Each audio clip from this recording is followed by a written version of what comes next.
the first time we came here. Oh, Paimon remembers!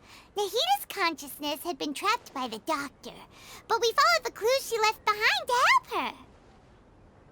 So much time has already passed since then, and it seems Sumeru's changing for the better now that Nahita's in charge, right?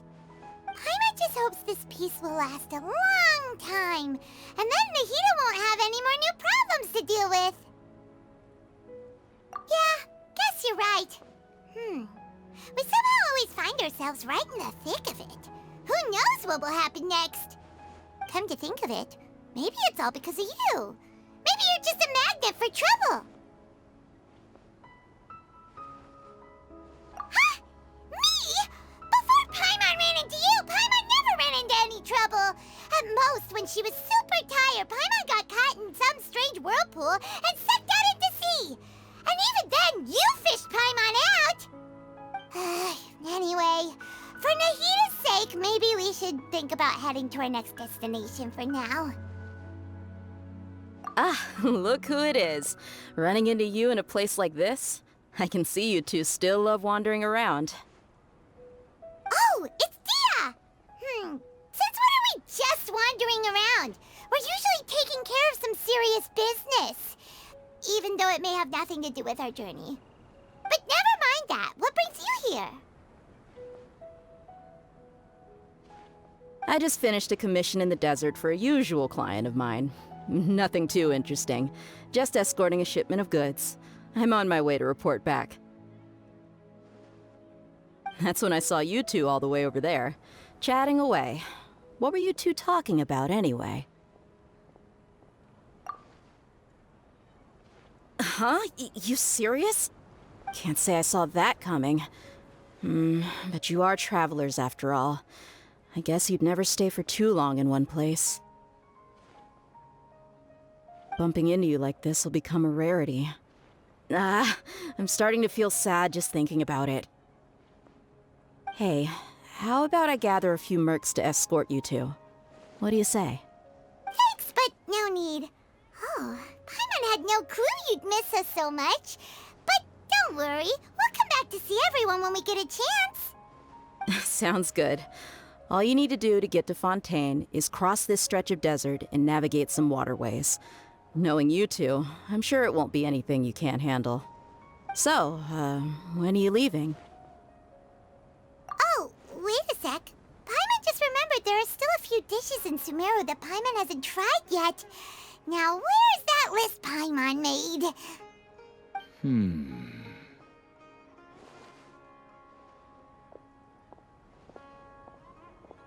I see. Guess you won't be needing a going-away party or anything. It's sad enough to see you go like this. Though, now that I think about it, Sumeru wouldn't be what it is today without you. Seems true heroes always prefer leaving quietly. By the way, should we go say bye to Nahita? Oh, good point. Then there's no need to bother her in the real world. Then, I guess this is goodbye for now, Traveler in Paimon. Whether as a client or a friend, you're always welcome to come find me. Goodbye, Dia. Bye-bye, Sumeru.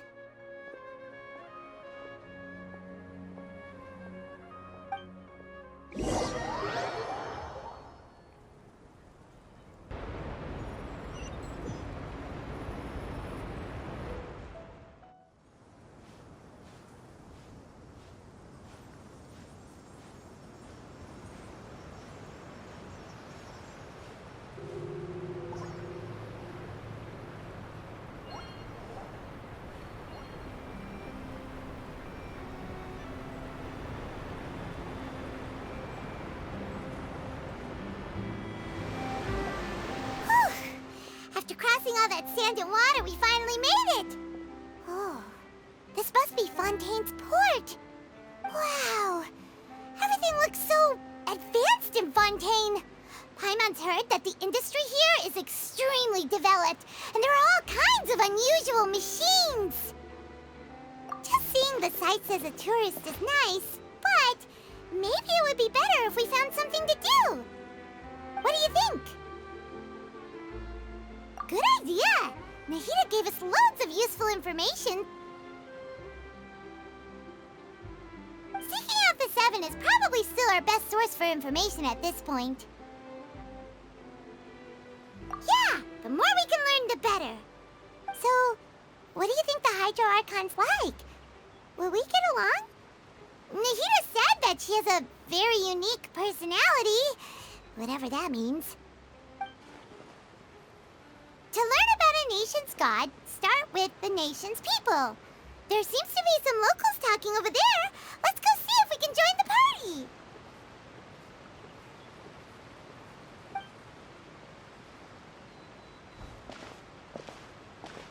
If you ask me, it's a tragedy how things ended for him. Clearly, he was a pretty decent person. Yeah, I didn't expect that kind of ending for him. I thought he would at least fight on a little longer for his family. I was expecting a sudden plot twist, but it's a pity that it never happened. Still, his story is quite the tearjerker.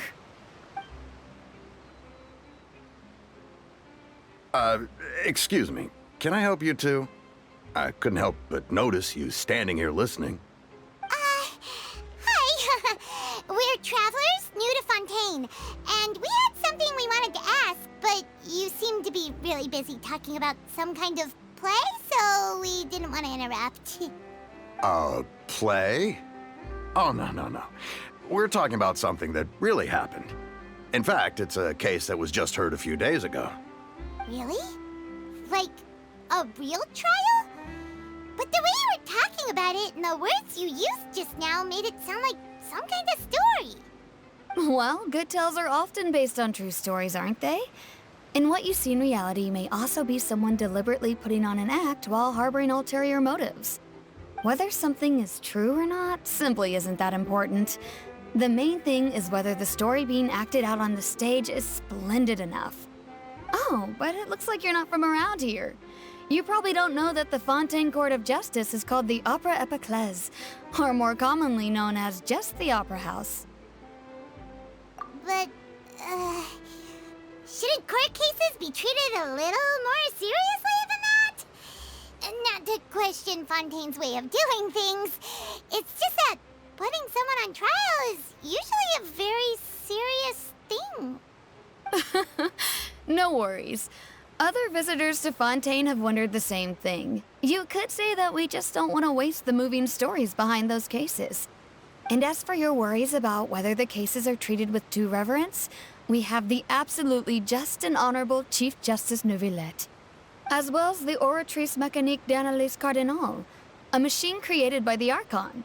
Between the machine and the Chief Justice, false charges and injustice are a thing of the past now.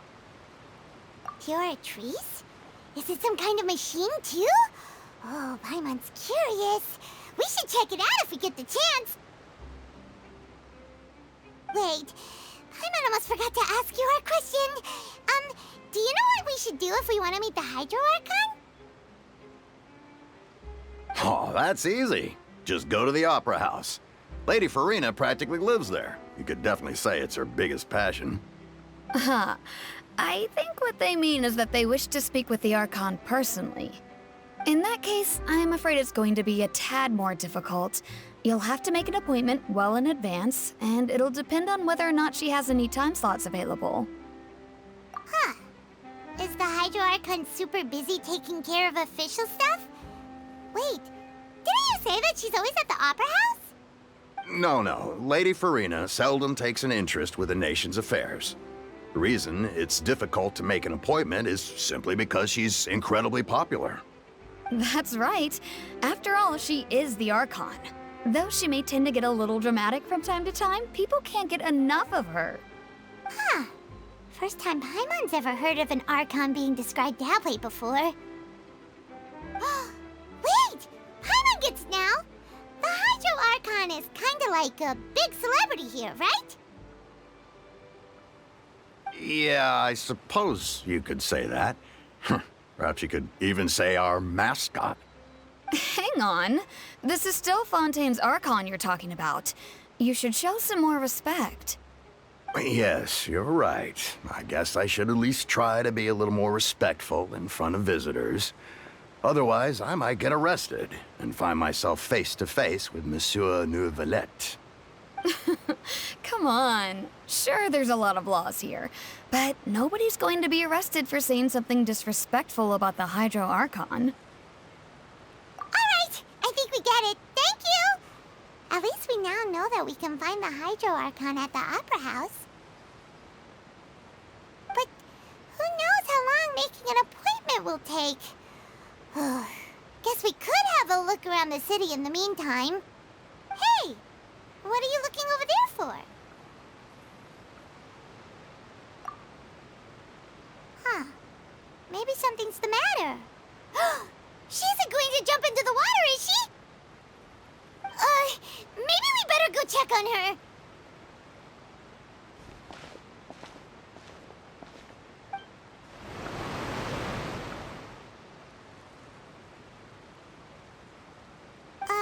Hello there. Excuse me. Are you alright? Huh?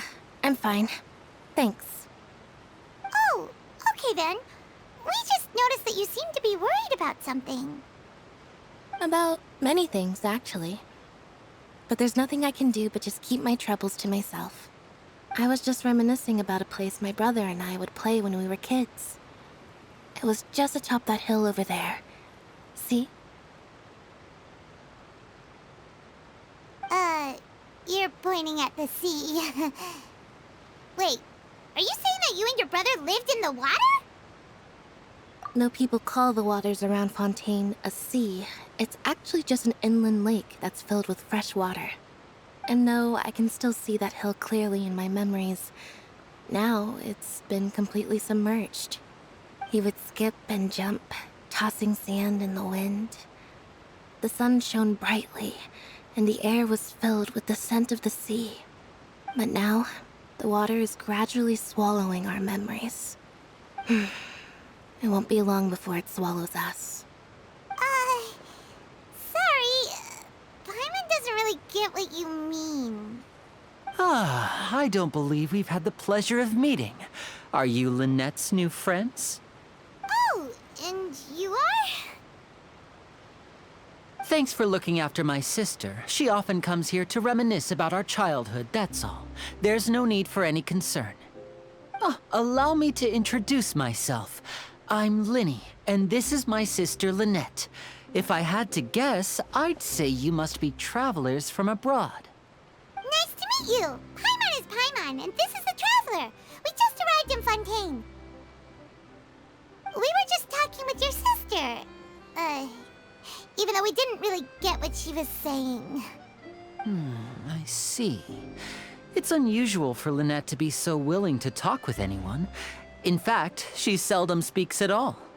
I'm usually the only one she ever talks to. Oh, really? Then you two are just like us. Paimon's always the one talking for some reason.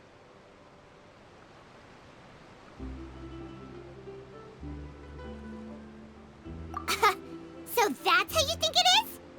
I also think my brother can be too talkative at times. Seems you were right, Paimon. We are quite similar. So, what did Lynette mean just now when she said that the water is engulfing your memories, and that it won't be long before it engulfs you too?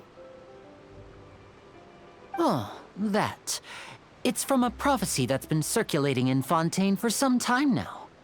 Well, I suppose prophecy isn't exactly the right word, because that implies a certain amount of uncertainty. There's no doubt about what's happening in Fontaine now. Where to begin?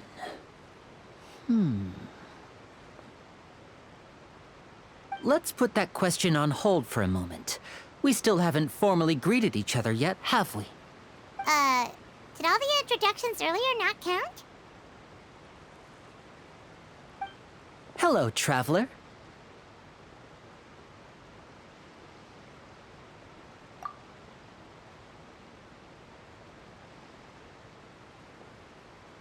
And hello, Paimon. Hey! Why didn't Paimon get a handshake?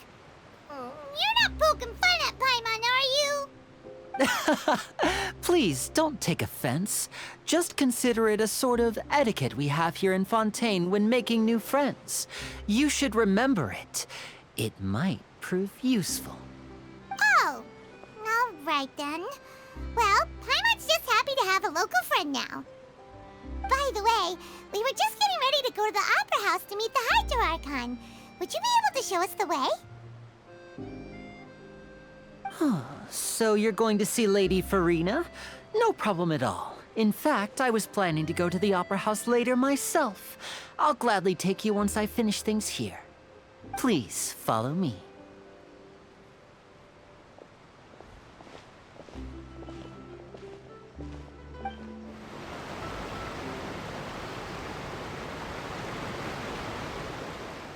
You said you were going to see Lady Freminet? Well, it seems Lady Freminet has come to see you.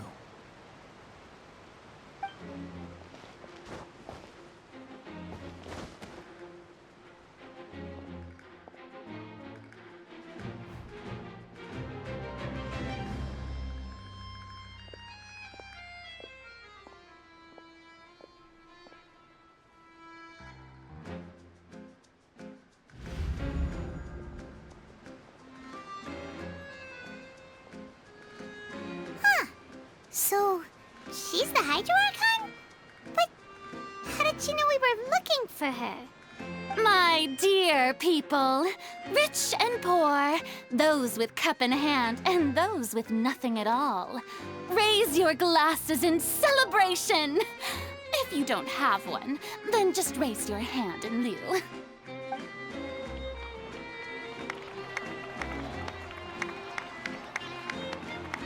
As you can all see, two unfamiliar travelers have arrived in our nation.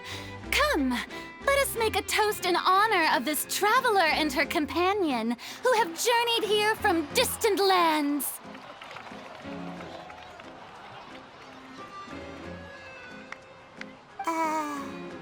Is she talking about us?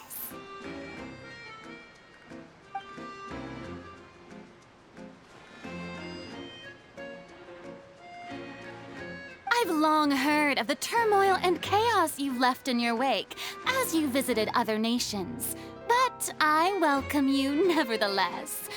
No, I have come to receive you personally.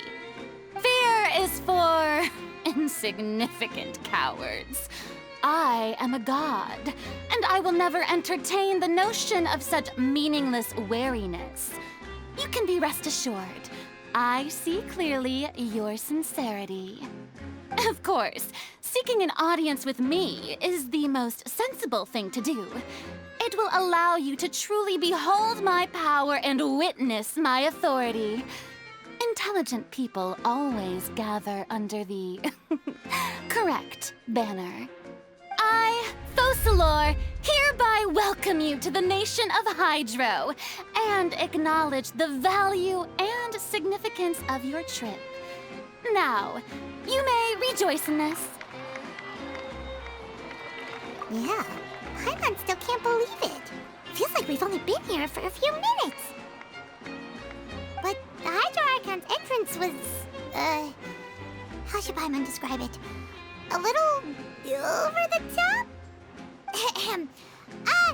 Miss Hydro Archon? How did you know we were coming? I see. As Outlanders, you inevitably lack even some of the most basic understanding. Don't forget that even the gods can be divided into the mediocre and the excellent. I suppose it's only natural for you to be awestruck by my abilities. You had best stop and consider. Do you really have the noble qualities and etiquette necessary to communicate with a god? All it takes is a flick of my finger for me to know everything about you. Whoa, talk about sounding high and mighty.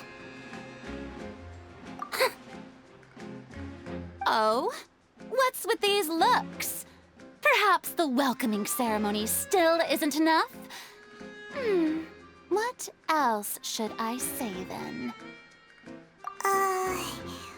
Is she waiting for us to start talking? Wow, I didn't expect to see Lady Farina here. What a surprise! Wait, does this mean they're the legendary blonde traveler? How did I not notice before? Hey, what's all the commotion? Oh, is that Lady Farina? Is there some kind of drama going on? Of course. That's the blonde traveler. The one all those stories are about. Lady Farina came here to personally see her. Oh, I bet this is going to be the duel of the century. Ooh, I've got to see this. I knew Lady Farina would never disappoint.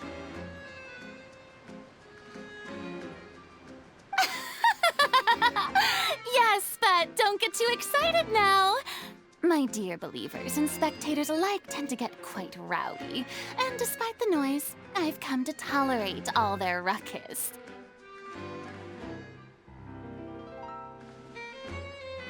You may consider this my reward to all of you. I have determined that there will be an epic duel between myself and this traveler from another land, just as you were hoping to see.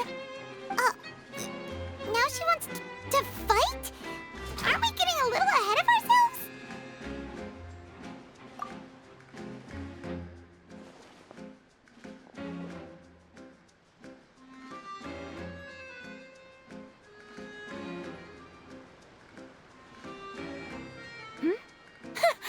Are you not afraid? Might I remind you that this is a duel against the divine? What are you trying to do, traveler? Provoking a god in front of her people? Stand down, Clorend. I admire her bravery. Few have the courage to draw their sword against a god.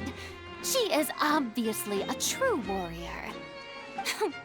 Unfortunately, people nowadays only crave to be thrilled, and a mere duel will not slake their thirst for excitement. Huh. Yeah, she's right. Just a duel wouldn't be all that interesting. On Araneus, criminals are always requesting duels to defend their honor. They're getting a bit old, to tell the truth. You see. Then, as the god of justice, I shall face this traveler in another kind of duel. A duel in court! Whoa, all right! Now that'll be worth seeing! Right. This is Fontaine, after all. It's such a grand opera house, it would be a pity not to use it. Why do you care so much about the crowd's reactions? Seems you've spent a little too much time in the opera house. Besides, how exactly do you plan to have a duel in court? You mean you're going to put us on trial? Oh, we have reason to put you on trial. It's obvious, isn't it? According to Fontaine law, no one is permitted to release any flying objects within Fontaine city limits during the first 3 days of each month. You are clearly guilty of violating this law, no? Oh, so that's what they've done wrong. That's our Lady Farina. No one knows the laws of Fontaine like she does. You call that obvious? What kind of law is that? Wait, flying object? You mean Paimon? Precisely! Now, if you two have no objections, then in the name of the Hydro Archon, I order your arrest. My apologies, Lady Farina. I don't mean to spoil the fun. But if you would allow me to interject, I don't think that Paimon here meets the definition of a flying object. You tell her, Lyney! Finally someone who's not crazy. How could anyone call Paimon a flying object? Ah, great magician Lyney, my beloved citizen. I'll permit you to object, but how exactly do you plan to prove your claim? As a magician who just rained on your parade, I naturally should shoulder the responsibility of saving the show. So, with such an audience gathered here, allow me to perform a trick for everyone.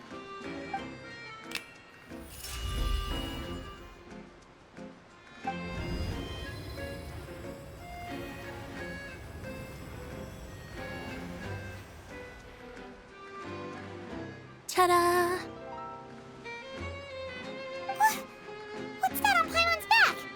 Hey, when did you do that?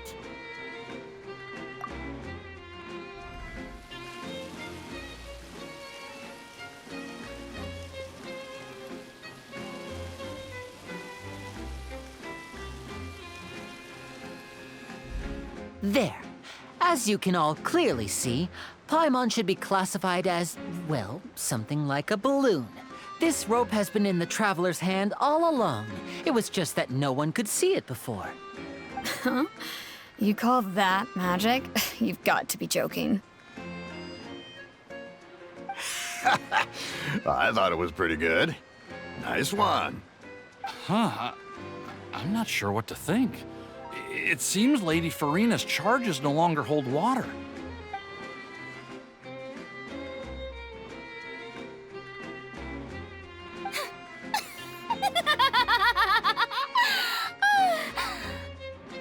Amusing.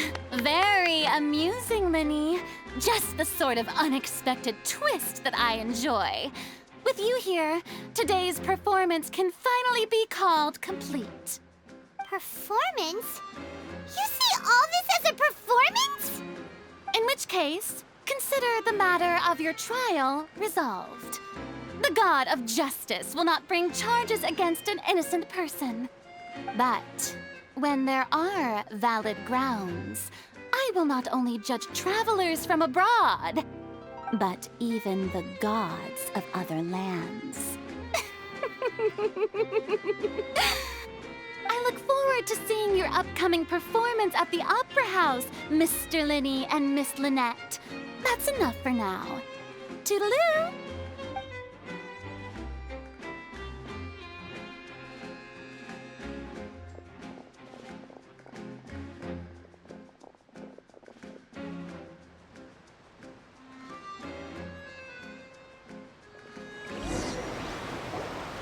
And just like that, she's gone.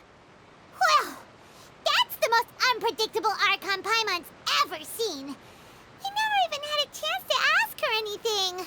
But that's a problem for future Paimon. That whole scene just now was really... Don't mention it. I just happened to remember that there was such a law, so I did a little preparation, just in case. I didn't think it would actually come in handy. So, now do you see what kind of god Lady Furina is? She can be a bit confusing at times, but she is still amenable to reason. Anyway, Paimon had no idea you were a magician, Lyney. It sounded like you'll be performing at the Opera House, right? I just know a few simple tricks I use to make a living. Lynette is my assistant. It will actually be my first time performing on the most prestigious stage in Fontaine, the Opera House. But isn't the Opera House where criminal trials are held in Fontaine? When there are no public trials being held, the Opera House hosts a variety of other performances. To the people of Fontaine, the line between a trial and a performance can be a little blurred. And speaking of performances, I would be remiss to forego this opportunity gifted by fate. Might I invite the two of you to see my performance? My brother's always excited to make new friends. Oh, sure. We don't really have anything to do now, and we wanted to go to the Opera House anyway. Splendid. In that case, why don't we go together? I'll show you the way. I just have something to take care of first. Oh, you really mean it? Then I'll take you up on your offer. This is a magical item known as a magic pocket. Perhaps you can help me distribute them to the people here. Huh? What are they going to use it for? About that... You asked me before about the prophecy, right? Let me start by telling you a little more about what it entails. I'm not sure exactly when it began, but a prophecy has been circulating around Fontaine. It says that every person in Fontaine is born with sin. No matter how the Nation of Justice holds trial after trial, this sin cannot be absolved. Until one day, the water levels in Fontaine will rise, and the sinful people will slowly be drowned. In the end, the people will all be dissolved into the waters, and only the Hydro Archon will remain, weeping on her throne. Only then will the sins of the people of Fontaine be washed away. That sounds pretty gloomy. Why are people in Fontaine born with sin? What is that supposed to mean? There are lots of guesses. Some say that the ancestors of Fontaine stole the power of the seas and stirred its wrath. Others say that the people of Fontaine never heeded the first Hydro Archon's warnings and offended Celestia. But here in Fontaine, evidence is what matters. There hasn't been concrete evidence for any of these claims, so they can only be regarded as conjecture. If even the people in Fontaine don't know what sin they committed, wouldn't it be better just to ignore the prophecy completely? Why bother feeling guilty all the time? That's exactly what the people did at first. But in the last few years, the water levels in Fontaine have actually started rising. Many places have already been completely submerged, and now lie beneath the sea. Many people carry on with their lives as before and shrug it off as a natural phenomenon. But my family and I think that the people of Fontaine shouldn't ignore the possibility, which would end up sentencing them to death. We hope that at least the people who reside near the waterfront can move away before it's too late. So, we've started distributing magic pockets to them.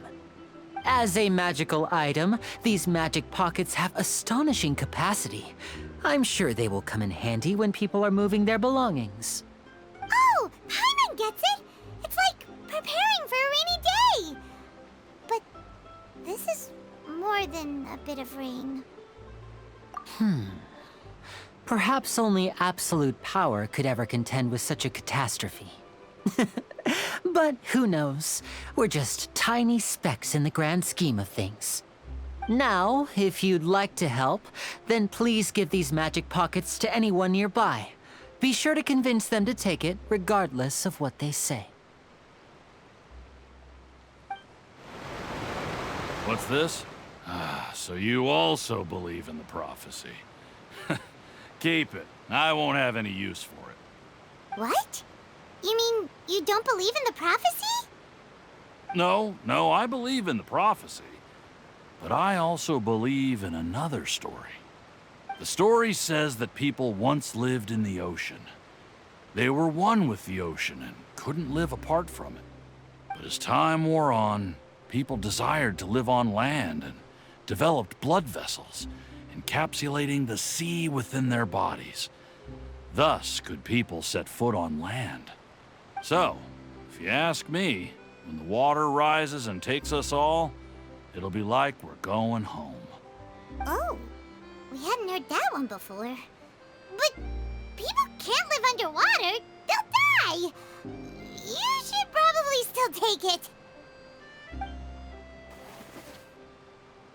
All right, I'll take it.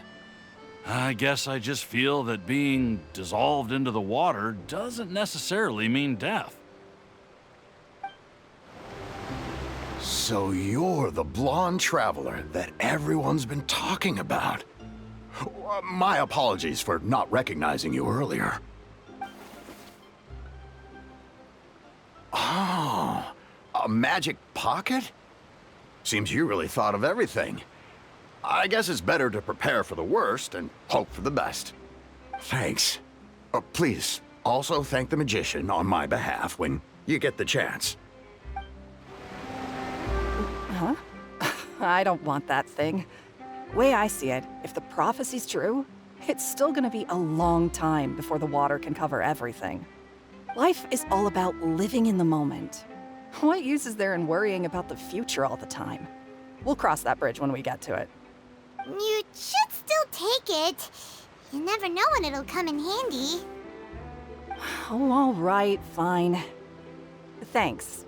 It's just that If I start moving, that means I've already given up on the life I have now. I'd really rather not. Oh? You already handed out all of the magic pockets? That was fast. So, what did people have to say? I bet you heard some, interesting opinions. Yes, but that will change once disaster strikes. I know they'll change their minds, so it's only right to help them prepare. Is there anything else you need to do before we leave? Yes, one last thing. I have the magic pockets made by a workshop in the court of Fontaine. Since we're out and about, I was thinking about bringing him some more materials. So, you want to collect materials? Just tell us what the materials look like and we'll help. Many hands make light work. Oh, that would be much appreciated. We'll need some Romaritime flowers. I remember seeing them near the waterfront on the east side of the harbor. You made quick work of that. I can tell you're an experienced traveler. I've also finished collecting a few here. Maybe next time you'll feel like helping too, Lynette. No way. I'm in power-saving mode today.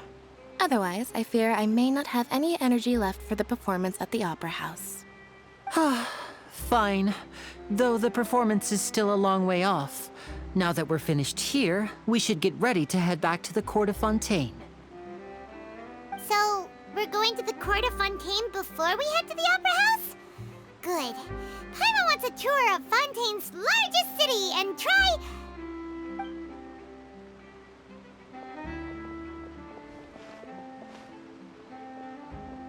Wait, shh. Have you noticed that person over there? The young girl. Huh? What's wrong with her? Paimon didn't notice anything. She's obviously a thief. Magicians and thieves practice similar methods. We divert attention, and a distracted audience is one that won't discover what you're really doing. Watch her movements carefully.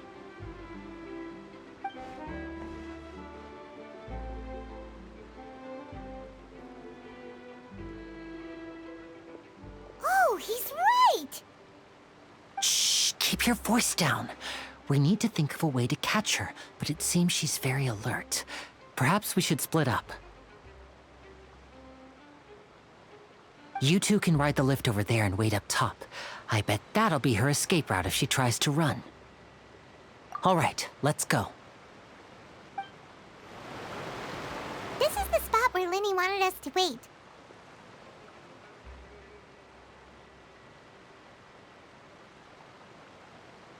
Oh, look! Isn't that her?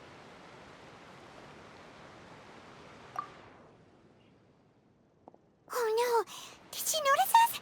She started running the other direction! What should we do? Should we chase her?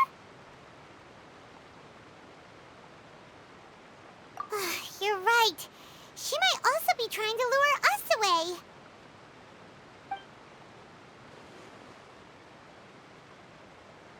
Nothing's happened for a while now. Paimon wonders if Lyney caught the thief. Yeah, let's go. Are you sure that's all she took? You should check to make sure you're not missing anything else. No, that was all.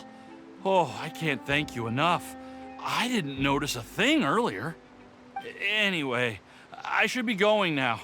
Thanks again. Oh, were you returning what the thief had stolen? That's right. Pity I wasn't able to catch her. She distracted me by dropping the thing she stole on the ground. By the time I looked back, she was already gone. I saw the general direction she went, but Lyney twisted his ankle, and I needed to make sure he was okay. Oh, did you get hurt, Lyney? I'll be all right. It's just a twisted ankle, that's all. In fact, it's feeling better already. If you want to play at being a hero, at least try not to get hurt doing it. Imagine what would happen if you managed to derail our performance as a result. You're right, you're right. Sorry, Lynette. I have to admit that the thief was even more skilled than I had anticipated. But at least we were able to get the stolen items back, so it wasn't a complete failure. What a slippery little thief! Guess things turned out all right in the end, though. Lyney's initiative paid off! All right, let's put this little detour behind us. We should go to the court of Fontaine now.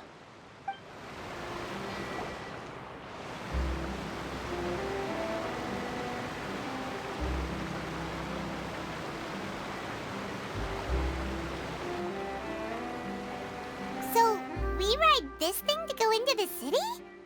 What an ingenious way to get around! People in Fontaine really know how to use water! This is an aquabus. It allows people to travel between several key locations around Fontaine. It's pretty convenient, but the ride can become a little dull after a while. The scenery is always the same. That's why it's better to travel with friends. So you mean it's still boring even when I'm riding with you? No, that's not what I meant. It's just that, well, you don't really talk that much. Besides, it doesn't really feel like a real trip when it's just the two of us. It's the same as being at home. Whatever. Guess that's what it's like to be an older brother. It's about time for us to leave. Let's get on board.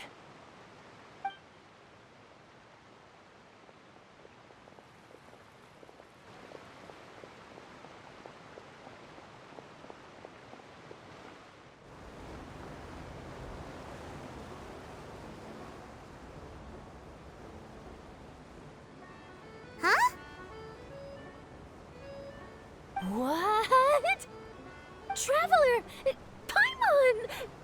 Charlotte! Oh, I'd never guessed I'd bump into you while riding the aquabus. In the story of my life, this is big news. What are you doing in Fontaine? I didn't hear anything about you paying us a visit. Yeah, it's quite the coincidence, but as travelers, we're always on the move. It's not surprising that nobody knew we were coming. Though we still have no idea how the Hydro Archon knew about us. Oh, let Paimon introduce you to our new friends! Oh, no need for introductions, Paimon. I would recognize the great magician Lyney and his assistant Lynette anywhere. I wouldn't be much of a reporter if I didn't know who they were. It's a pleasure to meet you. I'm Charlotte, a reporter for the Steambird. Nice to meet you. From the Steambird, huh? We've often relied on your paper to promote our performances. It's an honor to meet you.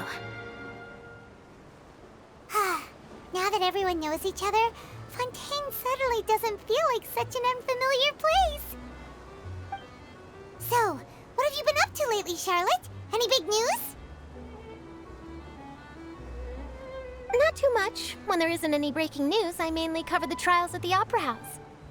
You can still manage to keep readers' attention as long as you tell things from a clever enough angle, even if it's the same old topics. For example, reporting on how a scammer once deceived vulnerable girls into relationships, or how a financial criminal was once so poor that they ate a single piece of bread for 5 days. Ah, you're right. Seems you know me pretty well. What I'm really after is exclusive, sensational news pieces that could shake the country. These smaller stories are a waste of my talents. Oh, I just remembered. I've been following a case lately. Well, a series of cases, actually. You mean the serial disappearances of young women case? That's right! These stories are the talk of the town right now, and it's probably the most mysterious case we've ever seen. If I'm the first with a draft ready to publish when the case is finally cracked, and it's the headline story in the Steambird, oh, when that happens, I bet all the other reporters will shed tears of envy. I've already gathered all kinds of materials. I just can't wait for the truth to be revealed. So, what is the serial disappearances of young women case? You mean the culprit hasn't been found? That's right. The first missing girl case happened almost 20 years ago. And ever since, after a period of time, another girl disappears. What the cases have in common is that the girls are all of a similar age, and that they've all vanished without a trace.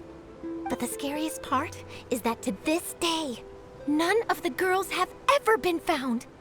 Many suspects have been arrested over the years in connection with this case, but shortly after each arrest, another disappearance would always happen. Yes, it's possible. But either way, I believe that every case has some precise truth behind it, waiting to be exposed. Yes, I agree. And at the very least, the family of those missing girls deserves some sort of explanation. I just imagined for a second what I would do if Lynette were to suddenly disappear. I'd pay any price to get her back, and then find a way to track down the culprit. Please don't imagine that, Lyney.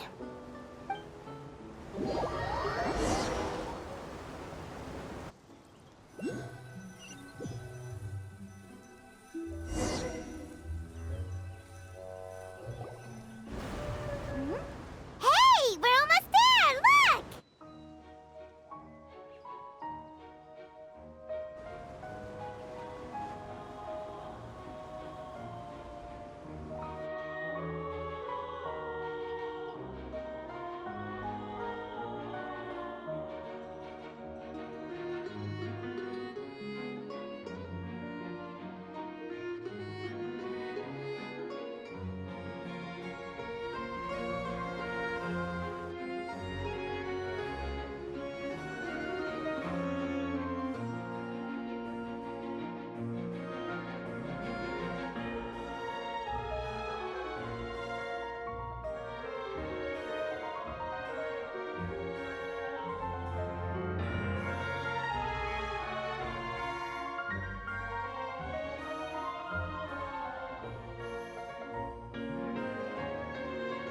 Well, I really enjoyed chatting with you. Life should be full of pleasant little surprises like this. Yeah, us as well. The ride went by too quickly. Ah, I have an interview to get to. I should get going before I'm late. Okay, Hyman hopes we can chat again soon, Charlotte. See ya! Bye now. Oh, be sure to stop by and see me at the Steambird when you have time. What a tough job. Always running around and interviewing everyone. Well, where should we go now? If you don't mind, how about we stop by my home first? Besides, I still have all the materials we collected. Sure, we wouldn't mind at all. This city is so huge, Paimon wouldn't know where to start anyway.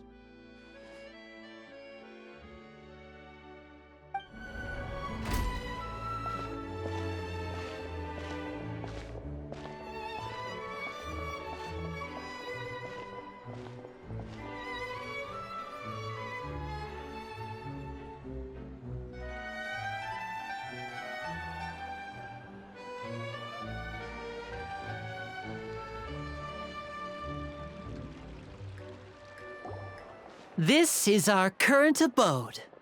Ah, Freminet, you're home. Where did everyone else go? I have some new friends that I would like to introduce.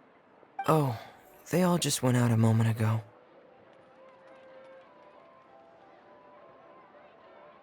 I see. Everyone is getting busier now that Father will be returning soon. I suppose that can't be helped. Allow me to introduce you to my little brother, Freminet. He is a phenomenal diver. Hello.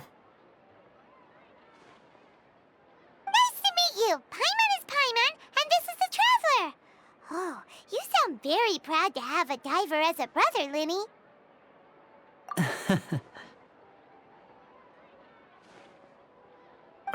Lyney, could you come here for a moment?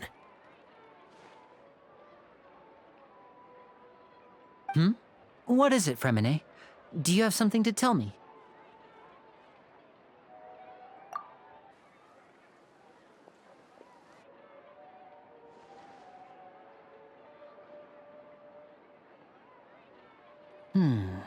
Okay, I see.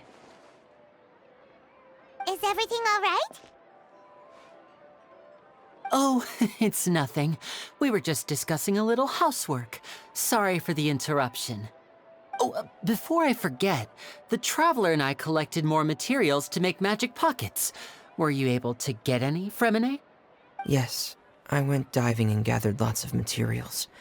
I was about to give them to you. That's our Freminet, always quick with the underwater work. All right, I'll take these to the workshop.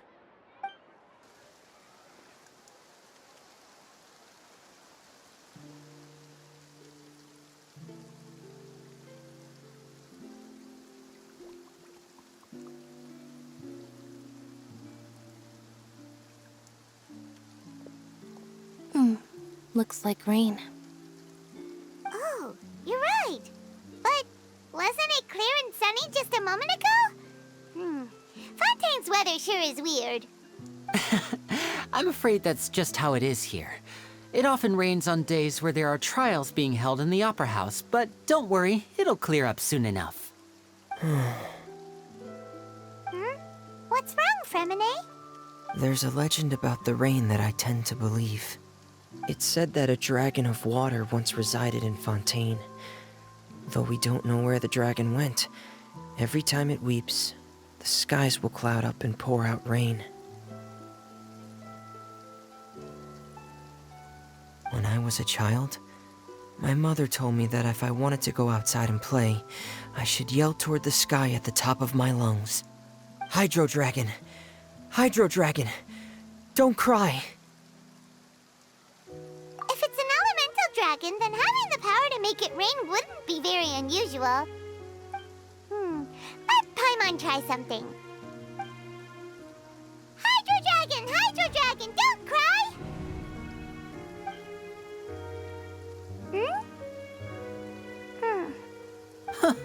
Doesn't seem to be of any use.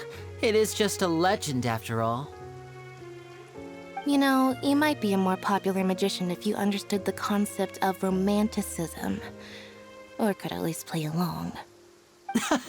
Sorry. It might be because we've never met the Hydro Dragon. Perhaps it can't be comforted by the words of strangers.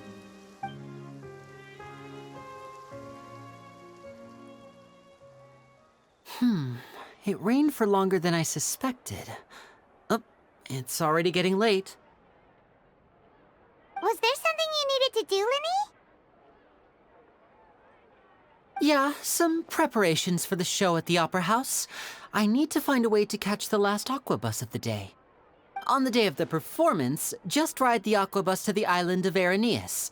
I'll have Lynette meet you at the fountain in front of the Opera House. Oh, are you leaving now? What is it, Freminet? I'm in a hurry. Oh, I get it. You feel nervous delivering the materials for the magic pockets, is that it?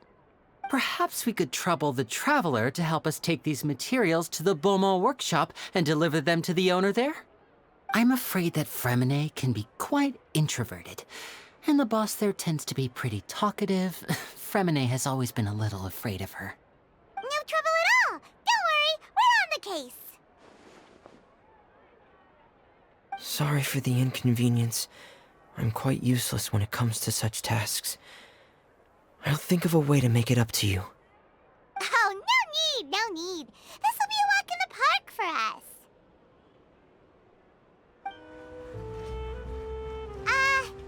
Hello? Is there anyone here? Oh, hello there. New customers? Looking to buy, or do you need something made? Or perhaps you're just looking for a chat with me. Oh no, we're just here to deliver some materials. Here they are. They're for making... what were they called again? Ah, these must be for magic pockets. I could tell right away. I've already made several orders worth now.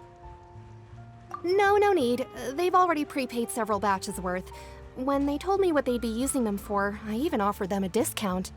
But they insisted on paying the full amount, saying that I had a business to run. It seems both their hearts and their pockets are made of gold. Whoa. So, is Lyney actually loaded? I can't say for sure, but who knows? Maybe there's good money to be made being a magician in Fontaine. Hey! you use to make stuff here?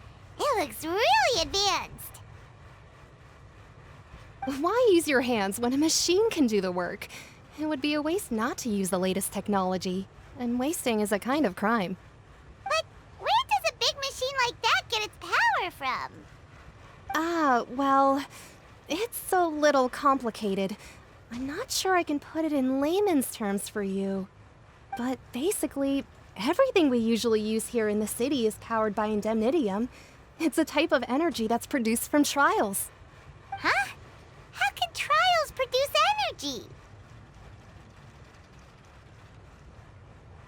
Well, I'm not completely sure of all the details myself, but basically, when a trial is in session, the Oratrice Mécanique d'Analyse Cardinale harvests people's belief in justice and converts it into energy to be used all around Fontaine. So that's what its other function is? Paimon heard that the Oratrice was created by the Archon to make judgments. But Paimon still doesn't get it. How could something unreliable like people's beliefs be turned into a stable power source for these machines? Oh, yeah! So that means the Hydro Archon relies on the machine to take the energy created by belief and turn it into power for all of Fontaine, right? Even though I've never heard anyone really put it that way before, it sounds like it makes sense. Besides indemnitium, we have another type of energy called pneumosia. It isn't produced by the power of the Archon, but it is unstable by nature. Even now, it still cannot be widely used by civilians. I thought I'd find you hard at work, but here you are chatting the day away. Since you're already talking, I'm sure you wouldn't mind a few words with me. You again? Didn't I already promise you that I'd have the more I owe to Confrérie of Caribert by next month? Why are you hounding me now? Yeah, but how do we know that you won't go running off by the end of this month? I want 50% today. Wait, no, 70%. Huh? You... Seems business isn't so great for the workshop. We've already finished our job and delivered the materials. Maybe now's a good time to leave? Hey, hold on!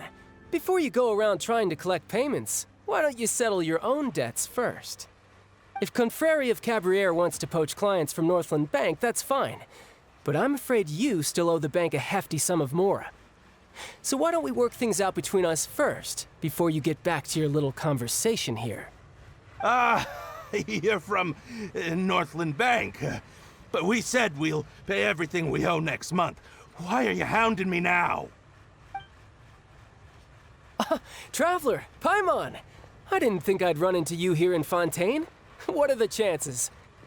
We're surprised to see you too! What are you doing here in Fontaine? You didn't want to stay in Snezhnaya? Long story short, I've already been in Fontaine for some time now, and honestly, things have been pretty boring. But it seems that fate brought our paths together today. Not only will I have some good friends here now, but ones who always seem to find trouble. Either way you look at it, it seems things are going to get a lot more interesting now. Pretty sure we'd want to avoid anything that you'd find interesting. Besides, our trip here has gone pretty well so far. Right, Traveler? Hey, you, Northland Bank boy. Aren't you forgetting something? Don't interrupt. It's not often I run into the Traveler like this. Why don't you wait for me over there for a while? You kidding? Aren't you the one looking for us? You really expect us to sit and twiddle our thumbs while you catch up with your friends? Listen to me, boy. If you want your mora, fine. Why don't you come and take it? Hey, I just said not to interrupt. Oh, by the way, Traveler, the last time I took Tonya and Tusser ice fishing, Tusser said... Hey! That's way over the line! All right, boys, let's see who has to pay up now! Can you at least let me finish one sentence? Fine. Though the bank told me not to get rough with our clients. You're the ones who started it. This is an act of self-defense. You two will have to be my witnesses, okay? I'm sure this won't take long. Ugh, what's your deal, Brad? How are you so strong if you're just a staffer from Snezhnaya's Northland Bank? Wait, don't tell me you're... Oh, now you notice. It's a little late, don't you think? Just make sure you understand that you don't mess with Northland Bank. Got it?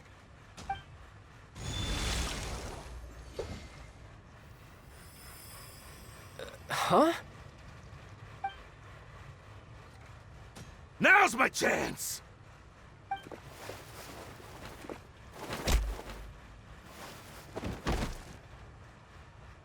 Huh. That was weird.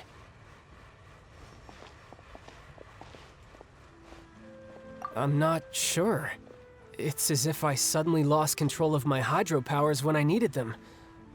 Maybe there's something wrong with my vision? Strange. How could that happen? First time Paimon's ever heard of someone losing control of their vision. Never mind. It doesn't matter. If I want to stay sharp, I shouldn't be relying too much on my vision anyway. Besides, I always have my delusion in case I need it. So what are you doing in Fontaine, child? And don't say it's work for Northland Bank. Well, I guess it's because I've been in a bad mood lately. Huh? What kind of reason is that? Wait, since when do you feel down about anything? I don't know. Maybe I still have a lot to learn about myself. But recently, there seems to be some sort of restless power stirring inside of me. And I don't know why, but every now and then I feel like I'm in a terrible mood. Maybe you losing control of your vision just now is connected with that power you're feeling inside. That is a possibility. I can't remember if I ever mentioned it before, but when I was 14, I fell into some unknown abyss. It was during that time I learned nearly all of my abilities. The one who took me under her wing and taught me was named Skirk. She was always quiet and very mysterious. Nobody knew where she came from or what she had been through, and she was always very strict when teaching me combat techniques. One time, I asked her why she was willing to take me on as an apprentice. From what I could make of her answer, it was because I had awakened it, and traces of it remained on me. She said that all my combat training would be useful in the future. But what is it? What did you awaken? She never explained that, but my guess is that it's related to a dream I saw when I had just fallen into that abyss. In my dream, I was in the deepest depths of the sea, and the boundless seabed was all around me. But in front of me appeared a whale that was so massive, I felt like I couldn't breathe. A whale? Oh, that sounds familiar! When we fought against you before, you summoned a huge whale that seemed to leap at us. Is that the one? That's just an abstract form of a whale that I create using my elemental powers. It takes that shape because the scene I dreamt of the whale has always been stuck in my mind. I'll never forget it. So you used the whale as inspiration for one of your moves? Huh. Seems a little twisted to Paimon. So why don't you just go ask your master? Maybe she knows the answer. You make it sound so easy. Ever since the incident I experienced there, I've never stopped searching for Master Skirk and that unknown abyss. But it's been years now, and I've still found nothing. There isn't even a trace of the place where I remember falling into the abyss. Oh, it sounds like some kind of ghost story. Yeah, I'm out of leads at this point, but there's nothing more I can do. It seems that strange encounters in this world tend to be elusive like that. Oh, seems the time really flies when I'm talking with you. I just remembered I have somewhere else I need to be, so I should get going. What? More work for the Northland Bank? No, it's more of a personal appointment. Lately, I've been sparring with some of Fontaine's official champion duelists whenever I'm feeling bored. Official champion duelists? You mean it's their job to duel? Yep, in Fontaine, before a criminal goes to court, they're given one chance to defend their honor by requesting a duel with an official champion duelist. The champion duelists are all-powerful fighters selected from among the nation's best, and the duel itself is a no-holds-barred fight with no specified stopping point. So engaging in such a duel is regarded as a symbol of defending your honor. If a criminal manages to win the duel, they'll be acquitted. But if they lose, they'll have no choice but to stand trial. And the worst-case scenario is that you're simply killed in the duel. Though it's rumored that Fontaine has a death penalty, from what I can tell, no one has ever been officially sentenced to death. So really, the only people who opt to duel are those who have suffered a grave injustice in being accused, or those who greatly value their honor. Otherwise, why gamble with your life? So, do many people actually get out of their trials by winning the duel? Apparently, it's exceedingly rare for anyone to actually win. Fontaine probably enacted this system as a way to show that the nation respects the honor of its citizens. Besides, none of the champion duelists are to be trifled with, which is exactly why I was itching to face them as soon as I got to Fontaine. Apparently, the one I'm meeting today, Clorinde, is the strongest of the champion duelists. I had been asking her for some time before she finally agreed to face me today. Well, that's Childe for ya. Paimon feels like we heard that name somewhere before. Clorinde. Huh. Oh, before I forget, I want you to have this. Huh? Your vision? You're seriously just giving it away? I'm just worried that it could become uncontrollable again. I'd be pretty upset if it got in the way of my duel, so I think I'll be better off without it for now. Besides, I just need you to hold on to it for a short while. I'll come retrieve it when I have some time later. Paimon knows what you're up to. You just want an excuse to come talk to us again, don't you? Whatever gave you that idea? I'll be in touch later.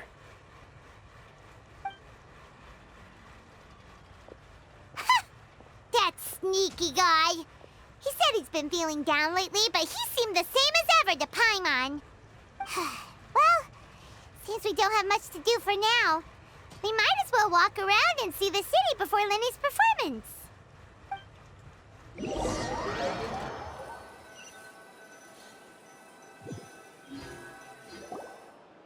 Wow! Who could have seen that coming? The reporter who was barely around for most of the story was the murderer all along! Sorry. Paimon was just surprised, that's all. Whew. Paimon never saw that twist coming. The murder mystery novels here are amazing. The whodunits here in Fontaine are a lot different than the light novels you see from Yai Publishing House. Both have their merits, but Paimon thinks this style of novels are more, well, novel. It's so exciting to reach the moment when the mystery is uncovered, especially in the one Paimon was just reading. You should buy a copy and read it too. Oh, sorry about that. Paimon will be more careful next time. Hey, shouldn't we be heading to the Opera House to see Lyney's performance soon? It's almost time for the show to start, so we should get going. Whoa, now this is fancy! The Opera Epiclese. What a place to hold a performance! No wonder Lyney and Lynette were looking forward to it. Huh. Looks like there's a lot of people standing around the fountain up ahead. Oh, Archon, please bless us with a bright and healthy child. We pray. I don't know why you always feel the need to ask so much. I'll be happy as long as our child is healthy and lives a peaceful life. I guess if they're our kid, then there's no doubt they'll turn out smart. Maybe this is one of the customs in Fontaine. There sure are a lot of couples here. Vache. What's wrong? Vache. Vache. No, Paimon didn't say anything. Are you hearing things? Welcome to the Fountain of Lucine. all the water flowing through Fontaine converges here. It's customary for newlyweds to come here and wish for children. Lynette! You scared Paimon! When did you get here? Lyney asked me to wait here for you, remember? Right. What do you mean? There are a lot of people here right now. Hey, you're not trying to scare Paimon, are you?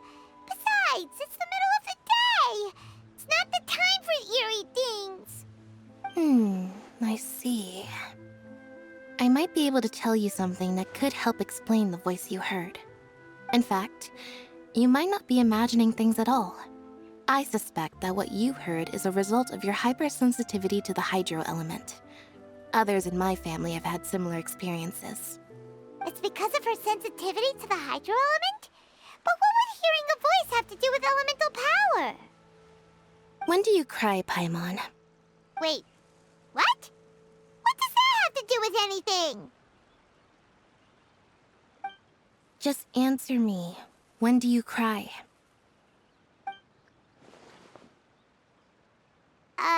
When Paimon's really sad? Oh, and when Paimon's super happy. Oh, and also when Paimon's really, really scared. Then you should understand that tears contain your most intense emotions.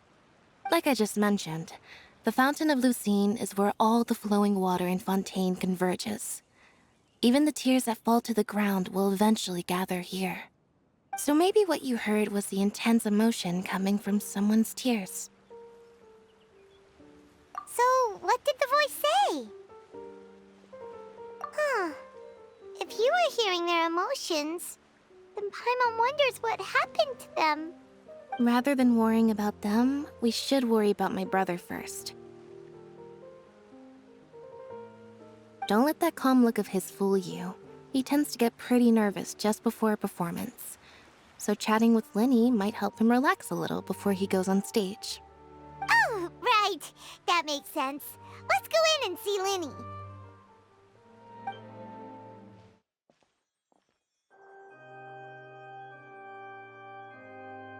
Traveler and Paimon, good to see you. I knew you two would come. Are you kidding? We wouldn't miss it for the world. We've been looking forward to it. I can tell, judging by how early you've arrived. But you're actually right on time. The audience still hasn't started entering the venue yet, which means now is the perfect chance for us to take you to the best seats in the house. Wait just a moment. I'll fetch the tickets.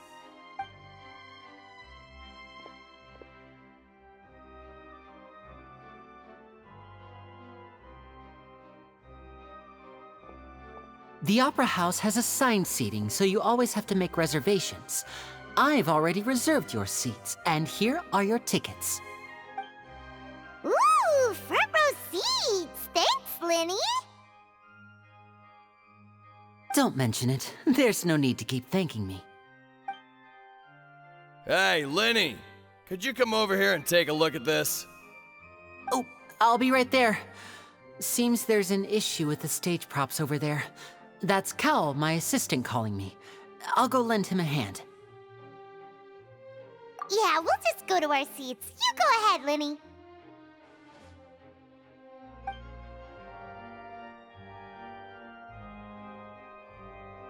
Oh, these should be our seats. Come on, let's sit down.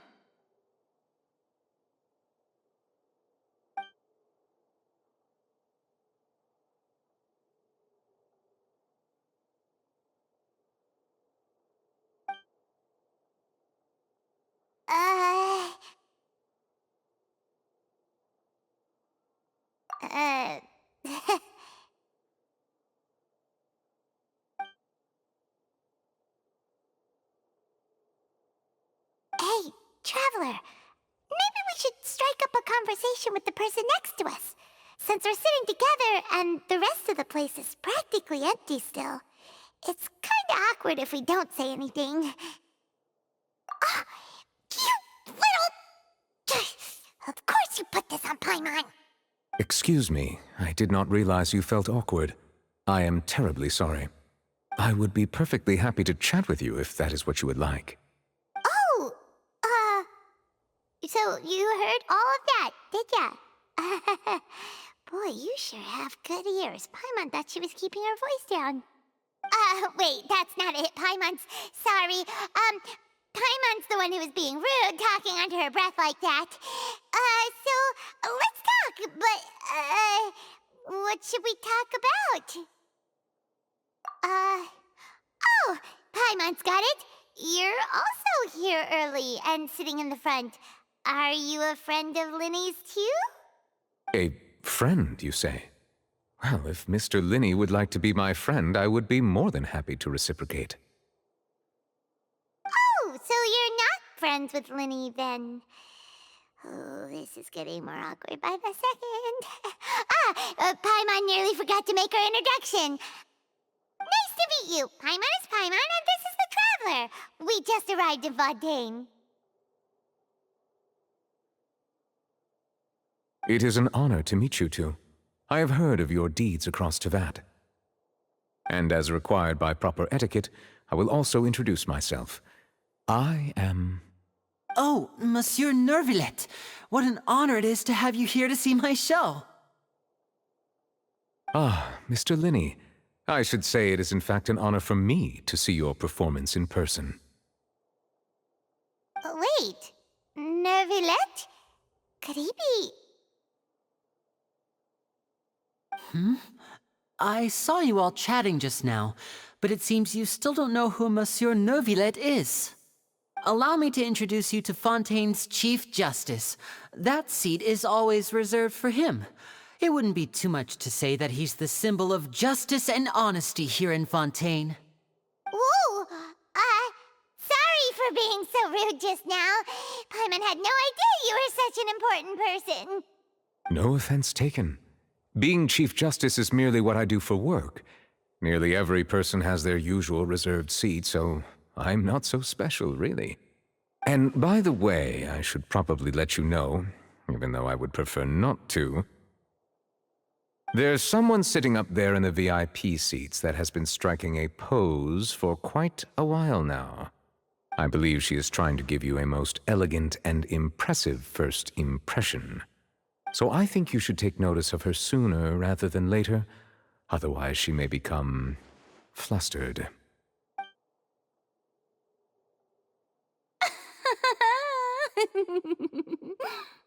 Huh? Oh, it's Freminet, the Hydro Archon. Huh. She sure has a smug and satisfied look on her face. Guess she has no idea that you saw right through her act. Very good. That is for the best. No need to pay her any more attention. We may now enjoy the show. Huh? So is this what things are like between the Chief Justice and the Hydro Archon? All right, please wait just a moment longer. I've pretty much finished my preparations, and the performance will start as soon as the audience has made their way to their seats. Yay! The show's finally about to start! Paimon can hardly wait! Paimon's never seen a real live magic show before!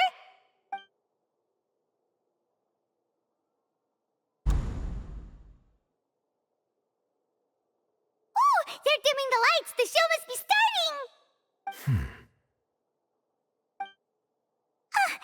Sorry. Paimon will try to stay quiet. Welcome, one and all, to the Opera Epiclese. I am the star of today's show, Lyney. And over here is my sister, Lynette, who will be working as my wonderful assistant. Please, let's give her a warm welcome. Hello, everyone. I know she may seem to be a little sleepy right now, but that's just a sign that she's nervous. Whatever. Now, some of you may be thinking, two vision holders who can freely manipulate elemental powers performing magic is not true magic at all. So, I would like to take a moment to assure you that elemental powers will have nothing to do with what you will witness on the stage today.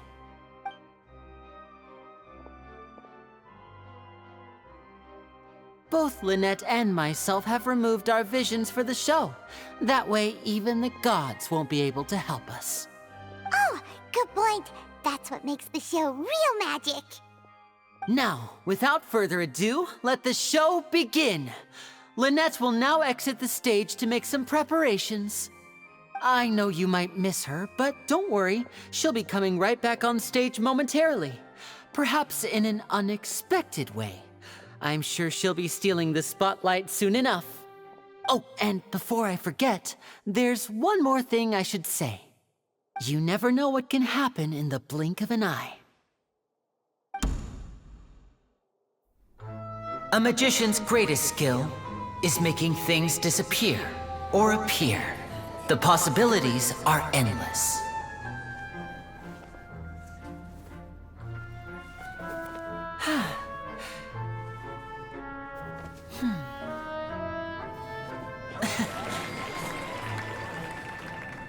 Huh?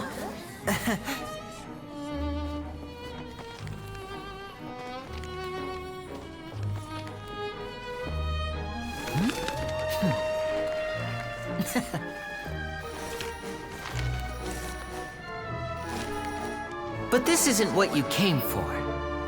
These little tricks, you've seen them all before. So it's time for something truly extraordinary, don't you think?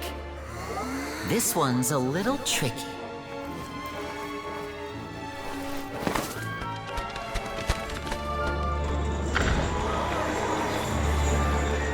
Using this water tank, I shall make my sister vanish completely, right before your very eyes.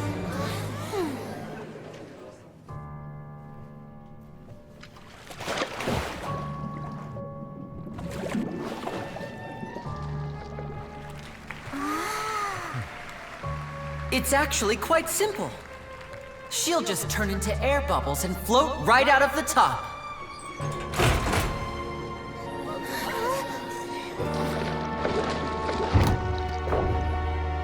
Oh no! I told them to check all the props carefully. With the lid on, even air can't escape. An amateur magician would be getting very nervous right around now. Luckily, it's me on stage, so let me show you what a true virtuoso can do.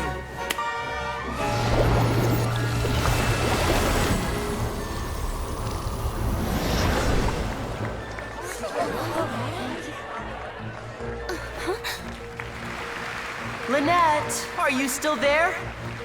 Don't go too far. We don't want to use up all our magic. Hi, I'm back. Uh-huh.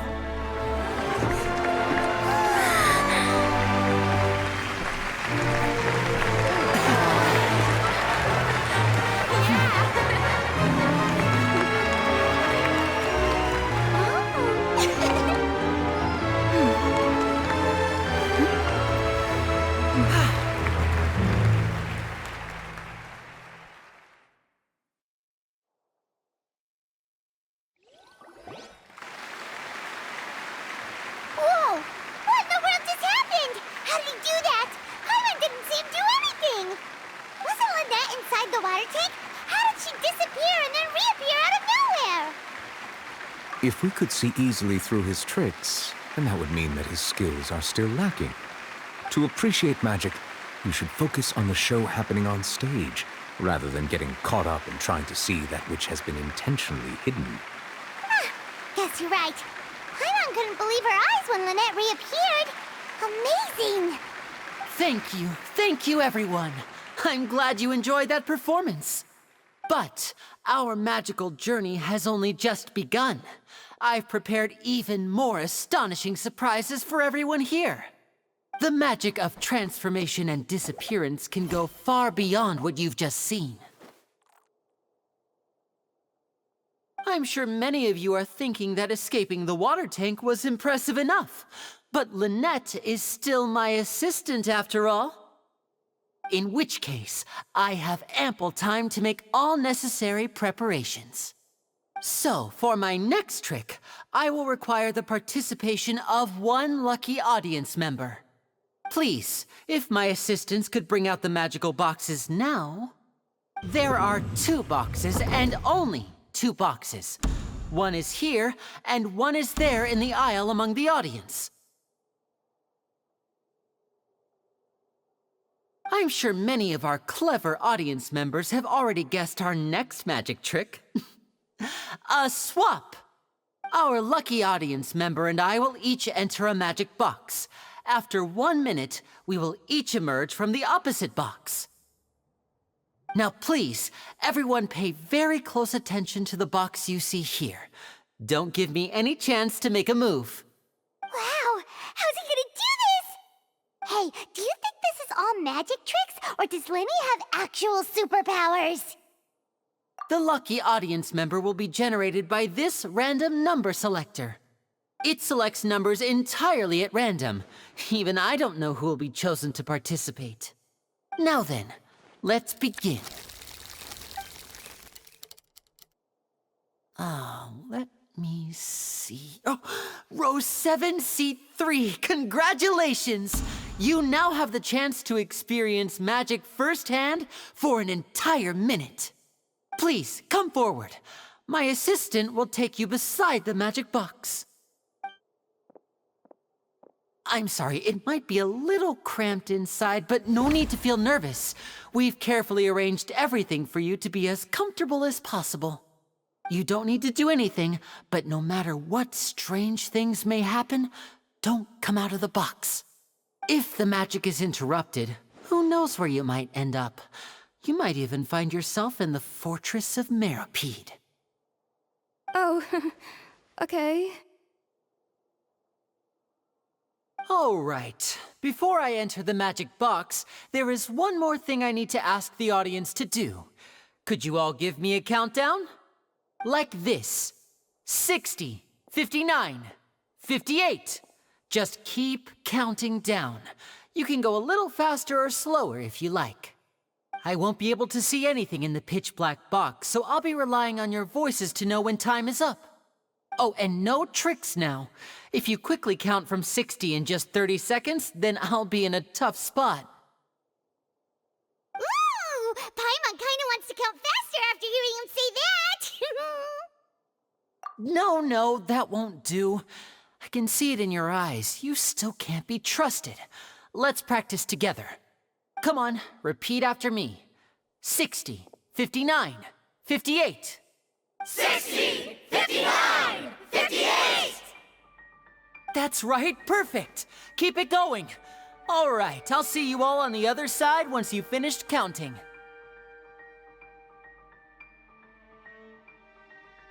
$54, $53, $52?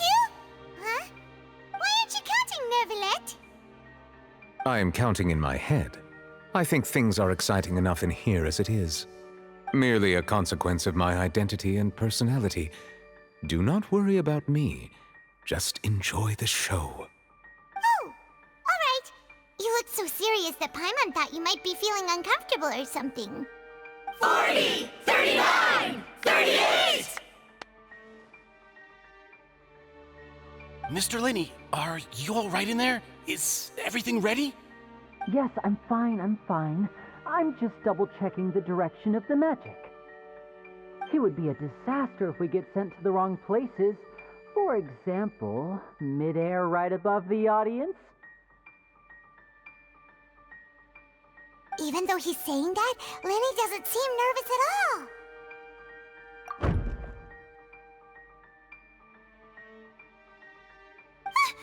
What was that noise?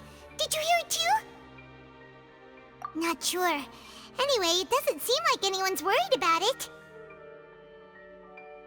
25, 24, 23! What's wrong, Mr. Lyney? I can still hear you moving in there. I seem to have accidentally knocked over a decoration. I'm trying to fix it, but it's pitch black in here. I can't tell left from right. Never mind the decorations. There's no time for that. The show is what's important. No, that's unacceptable. I want my show to be perfect. Don't worry, we still have 20 seconds. Hear them counting? 19, 18, 17! It seems things aren't quite going as planned. I apologize, everyone. It feels like you're all starting to count faster, but that's all right. I know it can be tiring to do such a long countdown. 10 seconds and change is still plenty of time. 10! Almost there now. 8! Whew. Swapping two people is harder work than you might think. Even a master magician like me can't guarantee I'll get it right the first time. Hey, wait! Is this the back one? I can't tell. They both look the same inside. Huh? No, that's not it. I'll try again. 7! Hey, slow down! Honestly! 5! 4! 3! Whoops! That doesn't count! 0!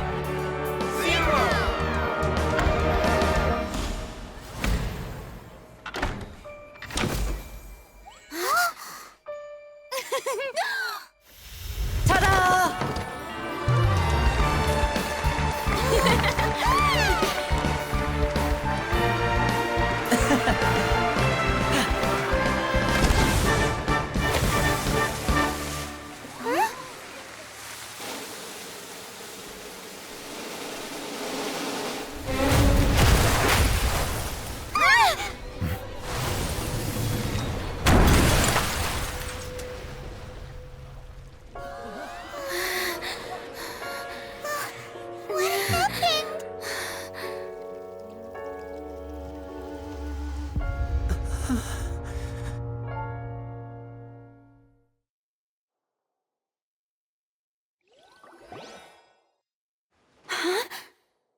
Is this part of the show?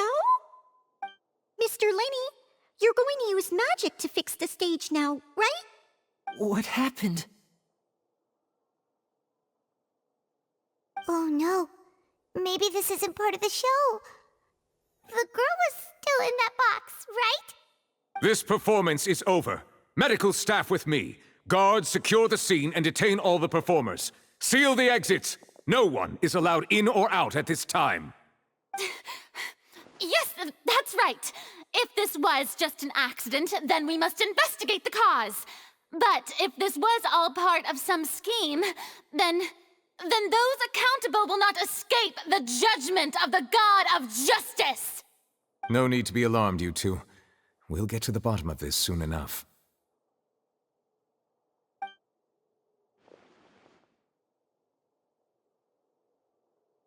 Unfortunately, the person who is in the magic box has been pronounced dead. His name was Cowell, one of the assistants in Lyney's magic troupe.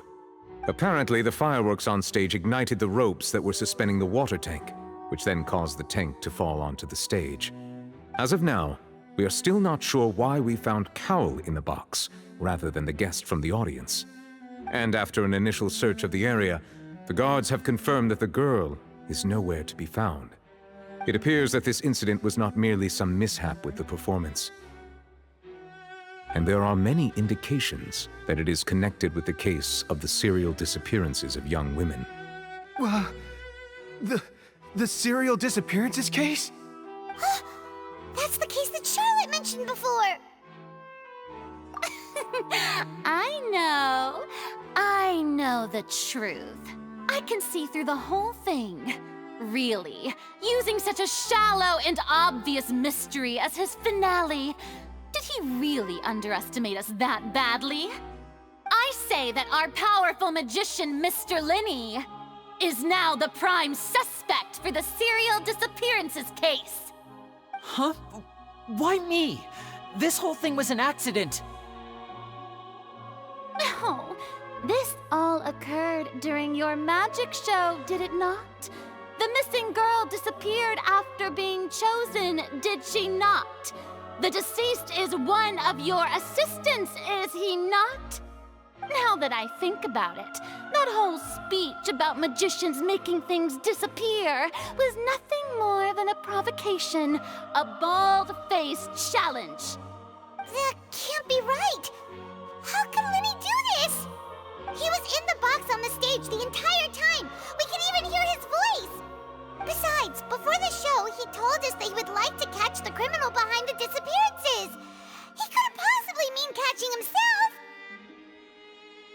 Save discussion for a later time, please. Lady Farina, may I assume that your comments just now constitute an accusation against Mr. Lyney and his associates, and that you are pressing charges? Huh? I just think that he... Well, I think it might be a little early to talk about formally pressing charges. But what Lady Farina said just now makes perfect sense. Looks like she's gonna personally deliver justice. A kidnapping and murder carried out under the cover of a magic show. Lady Farina said it all. I mean, of course, my dear people. But what excites me even more than the obvious truth before our eyes is the opponent I'll be facing. That's right. I mean you, Traveler. You'll support Lyney, won't you? After all, he was the one who helped you the first time we met. Then there's no problem at all. You know, the Traveler and I already had a duel the first time we met. But with Lyney's help, our little duel ended in a draw. But draws really are the most boring possible outcome. So, no more draws. Between the two of us, there must be a clear winner and loser. And what better place to hold such a riveting showdown and decide the true victor than here, on the grandest of stages, the Opera Epiclese. Huh? It wasn't a draw. She obviously lost last time. I understand. Charges have now been pressed, and as such, a trial is in order. Well, Traveler, seems Lady Farina has set you in her sights. But putting her dramatic rhetoric aside for a moment, I would like to ask you, are you willing to act as Mr. Lyney's attorney and defend him in this case? Very well. The trial will be held a day from now in the Opera House. Both sides may investigate the scene to build their cases and search for the truth.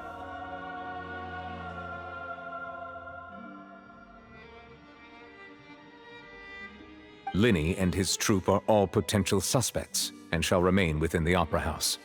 The audience may begin to leave in an orderly fashion once they have been cleared by the guards.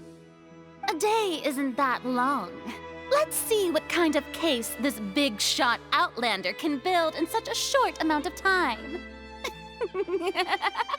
I'm really quite looking forward to hearing it.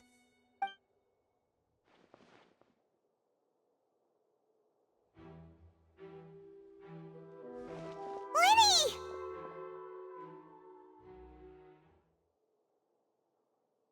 Sorry about everything that happened just now. Were you frightened? Of course! Who wouldn't be scared after witnessing an accident like that? Yeah, I'm a little shaken up myself. How could this happen? And poor Cal. I know you already claimed that you would defend me, but now it's just us talking. Tell me, do you think I could possibly be the murderer? Good to hear. Thank you so much for trusting me. I'm sure everyone sees me as the biggest suspect at this point. But if you ask me, the whole thing is mysteries layered upon mysteries, such that all that's left is confusion. I don't know whether what happened there on the stage was purely an accident or not, and I don't know why poor Cal was in the box. As for how that girl chosen from the audience could suddenly disappear, I'm afraid I don't have any answers either. If someone tampered with my performance, then we need to figure out what they did. Even a skilled and knowledgeable magician like myself couldn't pull all that off in just 1 minute. Which is precisely why we need to investigate! As this book says, the impossible could not have happened. Whatever happened must have been that which is possible. Paimon bought them when we were reading at the bookshop in the city earlier. Pretty cool, huh? Don't worry, Paimon used her own savings to buy them. It wasn't from our travel funds. I think they look cute on you, Paimon. You have good taste, Lynette! That's the right attitude. Feeling depressed isn't going to help me now. I need to get back to my normal self.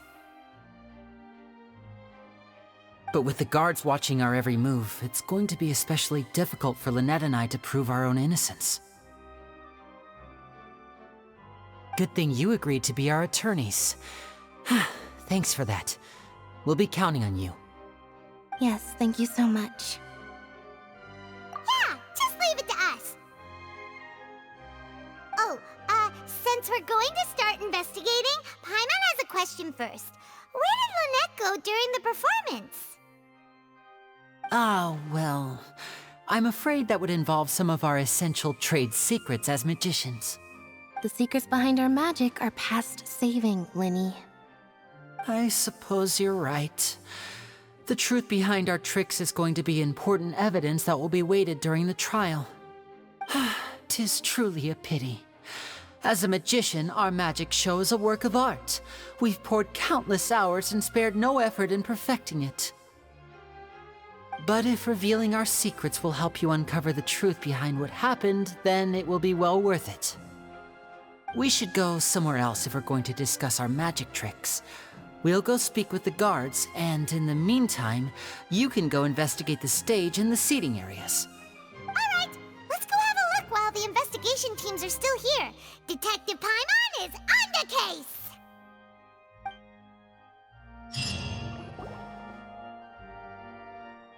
Hello, officer. How's the investigation going? Ah, I see. You must be the traveler that Lady Freminet mentioned. Listen, I'll be perfectly honest with you. I'd avoid getting mixed up in this whirlpool of a mess if I were you. Huh? What do you mean? Come with me and you'll see. The deceased is one of Lyney's assistants, named Cal. Even though he hadn't joined the troupe long, he was hardworking and everyone generally liked him. The assistants are usually in charge of setting up and inspecting the props, as well as assisting with the show and keeping the crowd engaged. As you probably saw when you were in the audience, the water tank suddenly fell and smashed the box with Cowl inside it. This is the real mystery. We've already searched the scene and were unable to find any traces of the girl. However, if you look carefully, the box was positioned directly under the water tank. The ropes holding the tank were then burned by the pyrotechnics on stage, causing them to snap. All these factors lining up so perfectly makes it hard to see this as a mere accident. If anything, the more logical explanation is that the whole incident was intentionally planned, and Lyney is the most likely person to have access to all these areas. But he doesn't have a motive! Are you both good friends of his? Well, you can't say we're good friends, but we've known each other for a little while. So in just a short time, he was not only able to win your trust, but even convince you to act as his attorneys. I know there's no such thing as magic. The real trick of a magician is holding the audience in the palm of their hand. I've seen a lot of cases, and I can tell you that people are the least reliable kind of evidence. Sorry, I tend to be pretty straightforward. Just know that I'm warning you for your own good. Anyway, you may investigate the scene of the crime yourselves if you're curious. Who knows, maybe you'll be able to come up with some new evidence. So this is the rope that broke and caused the water tank to fall. The rope looks pretty durable. How can it be burned through so quickly by fireworks? Why are you suddenly so serious, Traveler?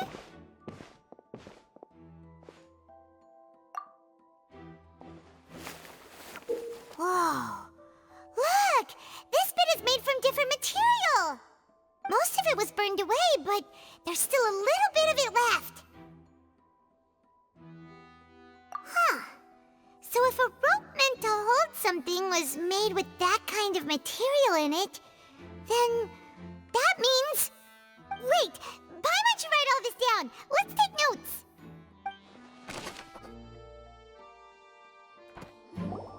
I see that you're investigating the area. Well, it just so happens that I'm interested too. If you find any new and interesting leads, Be sure to share them with me, alright? We don't have too many thoughts yet.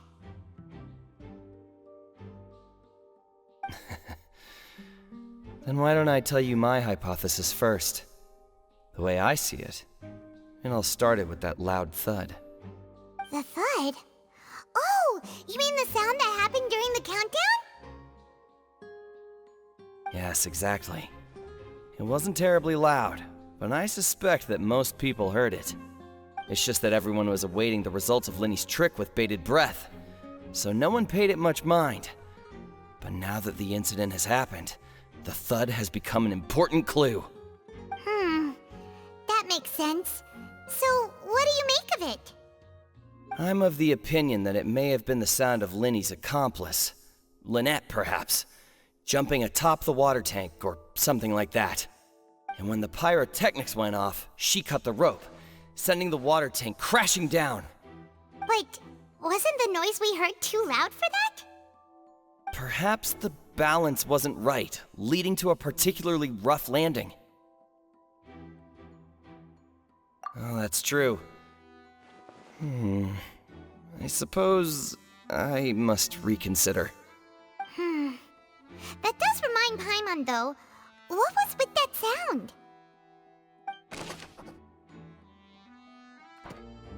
Hello there! What are you investigating? Oh, this location has also been cordoned off because the Magic Troop members are currently considered prime suspects. The investigation team is still collecting evidence. The seats were all booked in advance, so we were able to deduce the missing woman's identity by checking the guest list.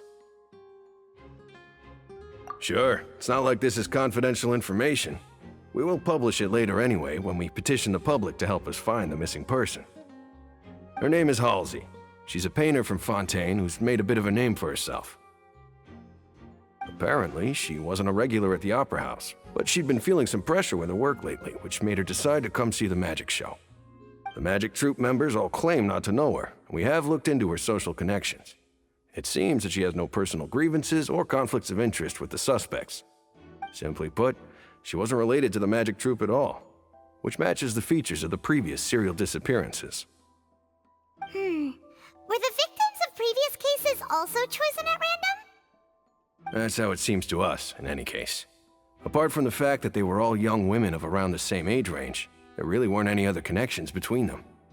Okay then. No need to be so formal. If you do happen to see the missing girl, please be sure to contact us.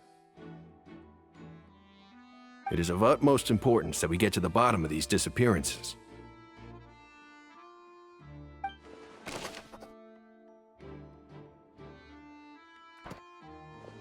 The investigation team has some new findings. Turns out there's an issue with the random number selector after all. See, I told you. What if the machine picked some big guy's seat? You think the murderer would have still made his move then? Sorry to interrupt, but we're helping Lyney and Lynette with their side of the investigation. What were you saying about the number selector? There's something wrong with it? You're trying to help them? That'll be a tall order. Lyney used the machine to pick a random member of the audience during his performance, right? The lucky girl that later disappeared. Well, we thought there might be a serious problem with the machine, so we had it taken away for further inspection. It turns out that the seat number it picked wasn't random at all. The machine picks that same number every time. I'm sure you already know that you have to make a reservation in advance to get a seat, regardless of whether it's a trial or some performance. In other words, Lyney knew who would be sitting where from the very beginning. That much checks out. Lyney reserved our seats for us too. Bet you see why I was saying it'd be tough to make a case for Lyney. Even though it's bad for Lyney's case, Paimon had better write it down.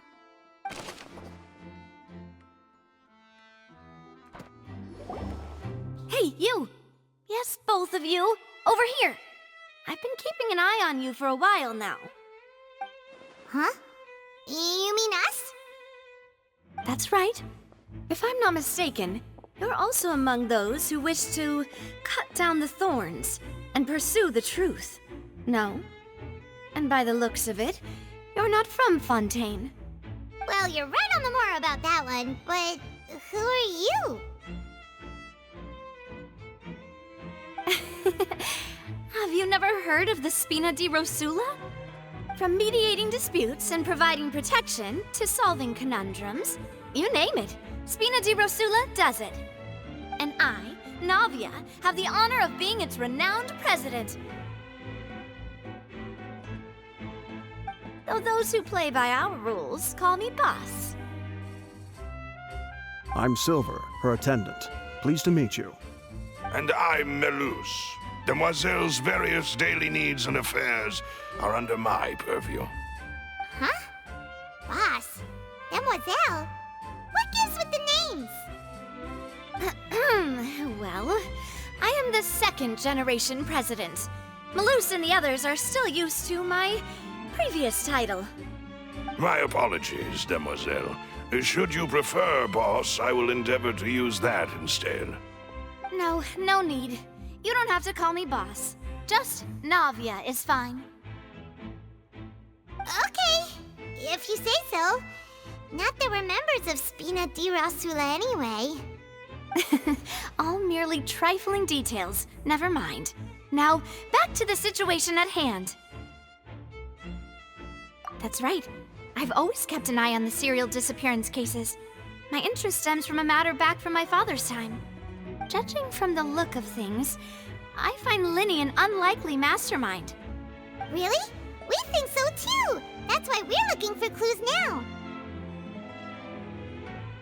But how did you come to that conclusion? Intuition, naturally. My unparalleled intuition. Freminet sure was quick to point the finger at Lyney without any decisive evidence whatsoever, wasn't she? But that's not uncommon for her. If you remember, the Justice had to interrupt her and ask if she was pressing charges just to keep her from getting carried away. Anyway, a trial begins the moment someone levels charges.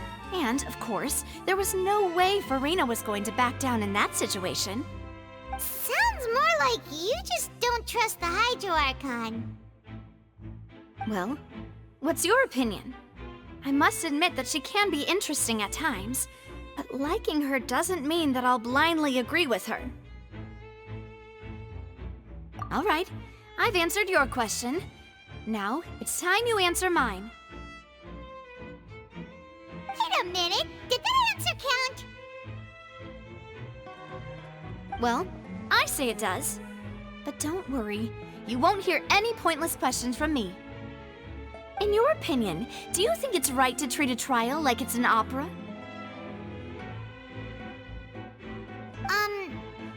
Well? And why would that be?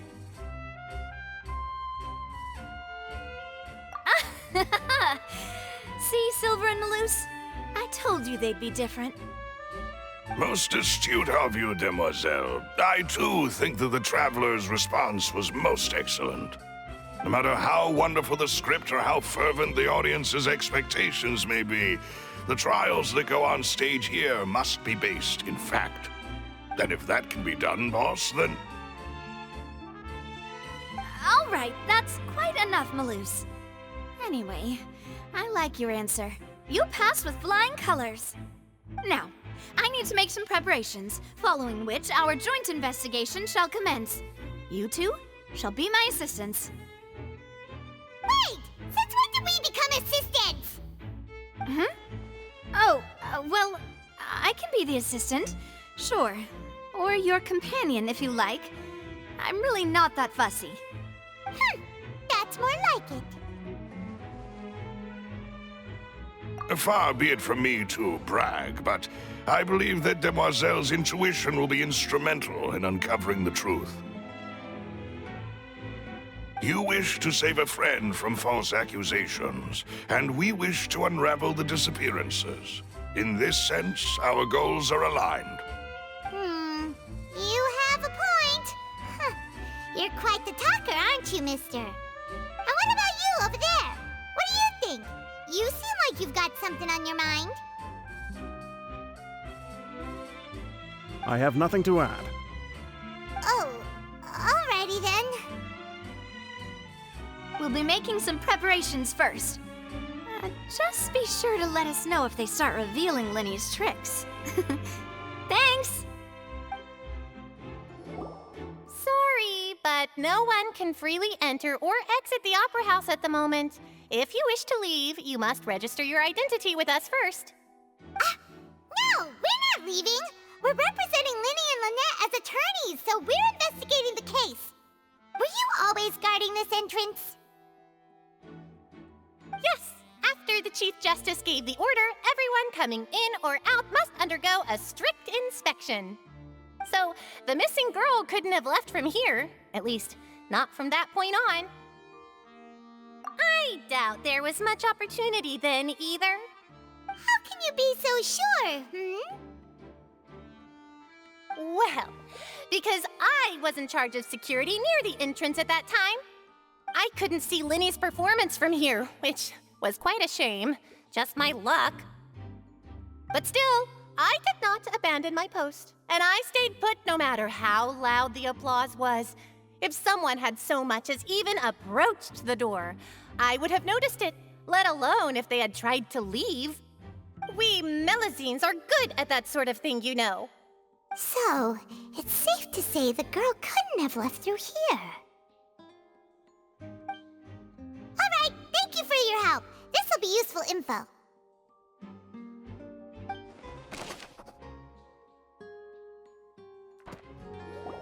Understood. Then I will be going with you. Just so you're aware, I will be monitoring your actions and making notes as necessary. Very good. Thanks for being so agreeable. I'd pull a rose out of my hat as a gift for you if I could. You may spare the pleasantries. I'm just doing my job. You've arrived.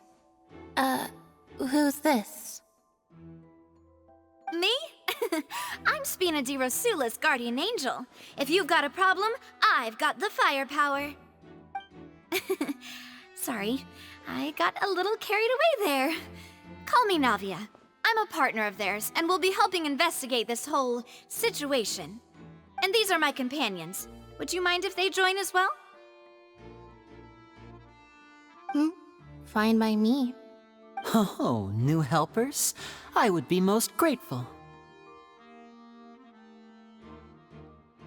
Well, let's just say we're tagging along. It's not every day you get to see the secrets behind magic performed on such a large scale. I appreciate your kind interest. Come with me. We'll be heading below stage.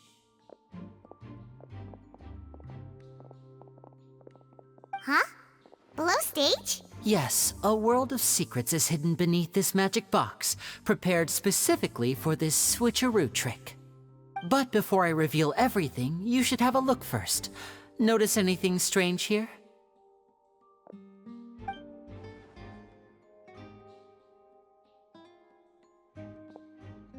I'm not trying to be dramatic. Remembering the details of a trick will help you understand the methods used to perform it more easily.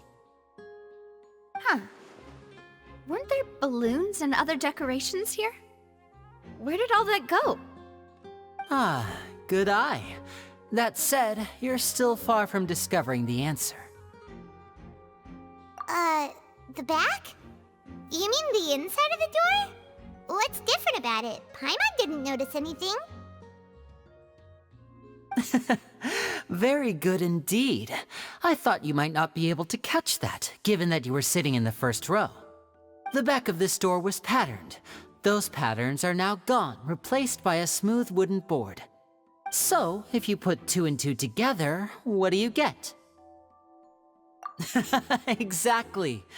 All right, let's go. I'll tell you how it works as we head down.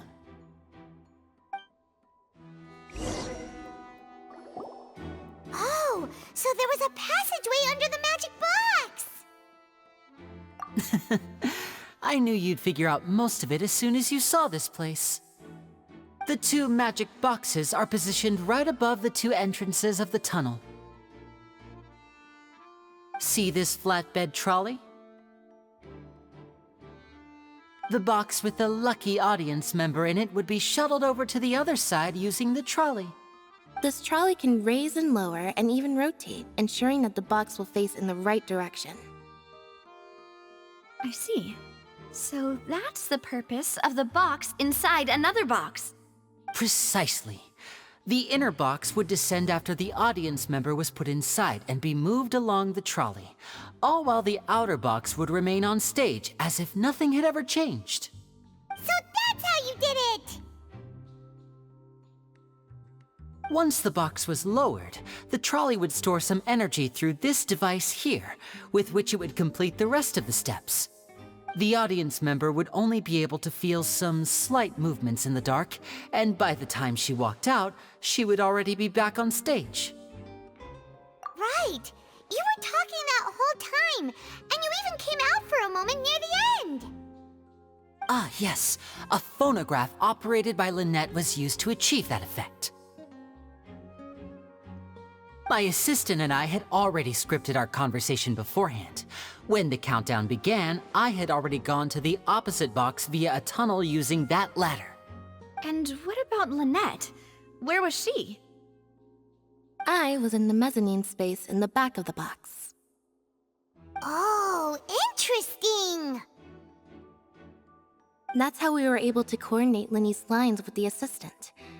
And, by the way, I was the one who walked out of the box at the end. I mean, we are twins. All it takes is a change of clothes and no one can tell who's who. And that's my favorite part of this trick. Only Lynette and I can perform it. So that's how it all worked! Wow! Every detail you revealed was more amazing than the last! Lynette would briefly walk out of the box and then go back in, jumping into the tunnel and escaping before the box on the trolley could finish ascending. And then I walk out of the other box in the audience area, and the trick would be complete. The operative word here being would. But as you saw, Cal was in the box, not our audience member. She, on the other hand, mysteriously vanished. We really don't know how that happened. If not for that interlude, this would have been an astonishing trick. I probably never would have figured out how you pulled it off. And yet, to think that someone was able to use this magic trick to commit a crime. Could we have a look around? I think we can come up with some more leads. This is the scene of the crime, so Lyney and Lynette are not permitted to stay here. I'll escort them back up. Yes, of course. No need to be so strict now. I won't disappear into thin air, you know. Thanks, everyone. We're counting on you.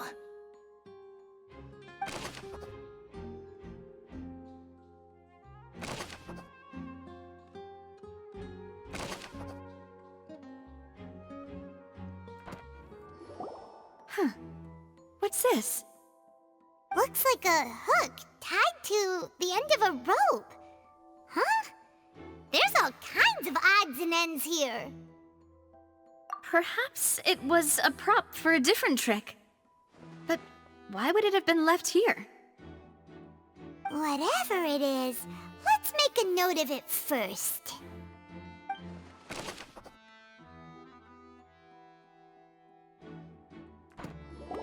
The floor is wet. Please be careful not to slip. Speaking of which, why would there be water here? Oh, Paimon knows! It's one of those tricks where you pour water into a jug and then flip the jug over only for the water to disappear? And here's a broken vase. Huh. Did the trolley knock it down while moving? That can't be. The trolley moves along tracks from start to finish. It couldn't have hit the vase at this distance. Let's note this down too and think about it later. Oh, these are the clothes that the lady chosen from the audience was wearing, right? Her clothes are here, but she's nowhere to be found.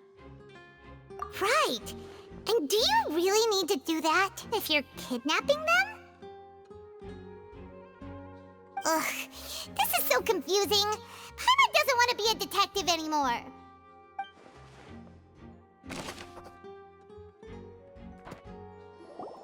What is this place?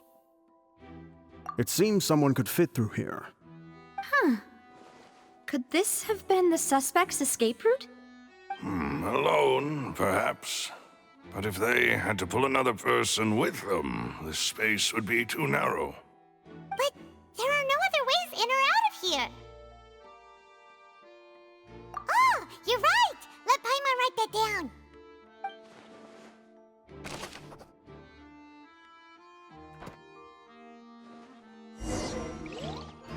Seems we're just about done investigating down here. Yes. Let's head back up. Well, we've ascertained the state of the crime scene. Let's find a place to sort out our findings once Malus returns. It seems to me that there are several things that don't add up here. Apologies for the wait, demoiselle. So, what did the guards say? Did the criminal escape through the vent? They believe the odds of that are very low, since the vent leads to the Opera House's basement. The guards have checked the area carefully. No one left through the basement during the performance or after the incident, and no one was found hiding there. So the tunnels become like a secret chamber then! You know, like the kind you usually see in novels! The plot thickens. Halsey's disappearance and Cowell's death are both quite inexplicable. No wonder Farina was so confident in her accusation. All the current evidence points toward Lyney and Lynette. In other words, the charges are very likely to be upheld unless we make some considerable progress. Charges and then trial. So if the charges are upheld, they'll announce a sentence? That's right. This is how a trial goes in the Opera House. During the proceedings, the Chief Justice and the Oratrice will hear statements from both sides. That's right. This is how indemnitium is produced. The statements from both sides, the defenses from attorneys, witness testimonies, and even the audience's emotions will all be projected on the Oratrice. To put it simply, it's as if the Oratrice has its own will, and is a judge in its own right. This also precludes any kind of favoritism on the part of the Chief Justice. Not that this has ever happened anyway. Once both sides have finished speaking, the Chief Justice will make his final decision. This, too, will be used by the Oratrice as a reference. Then, finally, the Oratrice will be consulted by officials. The result it returns is the will of justice itself. Huh? So that machine is the one that actually decides? Paimon thought Neverlet called the shots. In practice, there is very little difference. Both have always come to the same judgment, which is why people have great faith in the Chief Justice. Ah, yes, the guards also asked me to convey that none of us will be allowed to leave this place before the trial. Huh? Why? Because we've chosen to act as the twins' proxies. That makes us persons related to the case. They're concerned that we might be colluding with outside parties, or that we might find outside help to disrupt the case. And even if that were not so, it could prove problematic if we happen to spread key information about the case ahead of time. I'm ready to break out at any time. Whoa! There's no need for that! Paimon thinks they have a point. That said, are they providing food? Of course. I just hope you don't mind the lack of options. I'm afraid that catering to all tastes is not in the cards, nor is any guarantee of balanced nutrition. In that case, let's just sort out our findings together here. Pity. I was hoping to take you to try some of Fontaine's famous desserts, too. I mean, what better way to properly think through our findings than over some tea and sweets?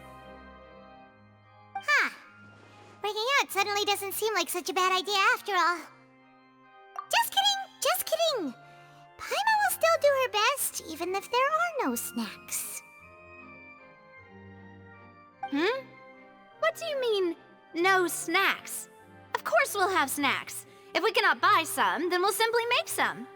Huh? Here? But how? Understood, demoiselle. Everyone, please come with me.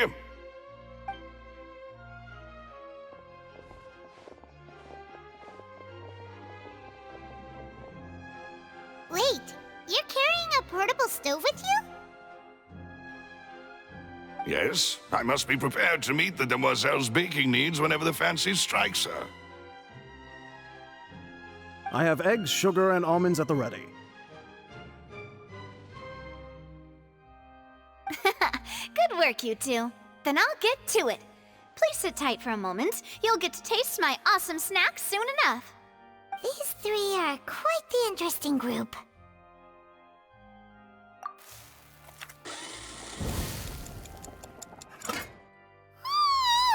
And Paimon thought it smelled good while it was still in the oven.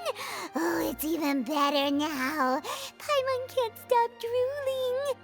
From the way you had these two guys carrying all that stuff around, Paimon thought you'd have them do more during the baking process. But you ended up doing the entire thing by yourself! Beating the egg whites, grinding almonds, everything! I was applauding. And I was giving encouraging smiles. Paimon was just thinking, aren't you worried about getting your fancy dress dirty beating egg whites and baking like this? Well, I don't think it's carved in stone anywhere that fancy ladies can only read books, sip tea, ride horses, and play the piano. I just really enjoy making snacks. Don't underestimate beating egg whites, by the way. It's a real arm workout. You also need to beat them to just the right consistency, or your macarons will crack. Anyway, give these a try, fresh out of the oven. There's 3 for each of us. Only 3? Well, eating too many sweet treats might send all that sugar to your head. You wouldn't be able to think clearly about the case on a sugar rush, would you? Tea is ready to be served as well. This is Demoiselle's favorite, strong black tea with a floral fragrance that clears the mind and lifts the spirit. No need for concern. I'm merely doing as I should.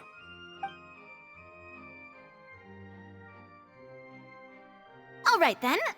Down to business. As Paimon mentioned previously, the tunnel seems to be something of a secret chamber.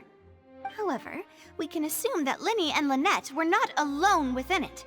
Some criminal also occupied its sealed confines. The magician twins could have committed the crimes, of course, but they lack any logical motive. Exactly! Why would they do such a thing right when everyone was watching? The flower vase and the thud we heard during the performance could indicate some altercation between Halsey and the criminal in the tunnel, resulting in the shattering of the vase, the discarding of her clothes, and her abduction. Perhaps the criminal thought that since she was chosen from the crowd, she would be too easy to identify if she was still wearing the same clothes. Paimon thinks that makes sense, but the real trouble is...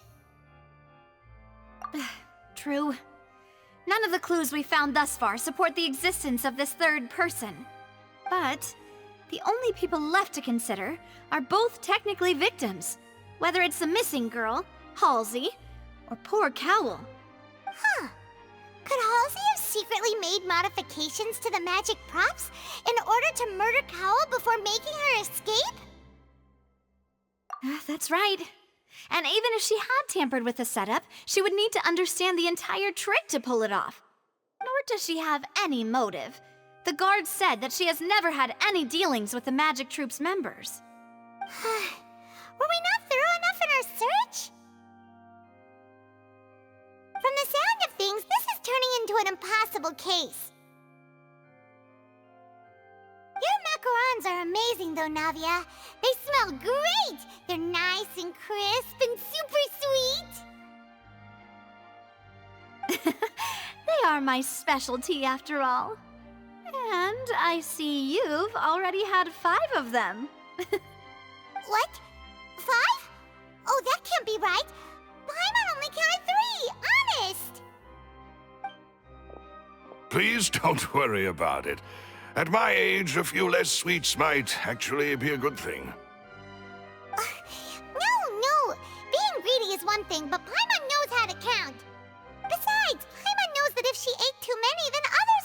have enough. Wait, even you don't believe Paimon? How could you? If Paimon ate those 2 extra macarons, then may they turn into stone in her stomach! All right, we get it. Well, I suppose one of us might have gotten too engrossed in our chat and eaten them by mistake. No big deal. Malus, set up the stove again if you would. Huh? What are you doing? Making sure everyone gets 3 macarons, of course. Exactly. We don't want to trouble you. As you wish, demoiselle. And I have the egg, sugar, and almonds. Well, this really is your hobby, huh?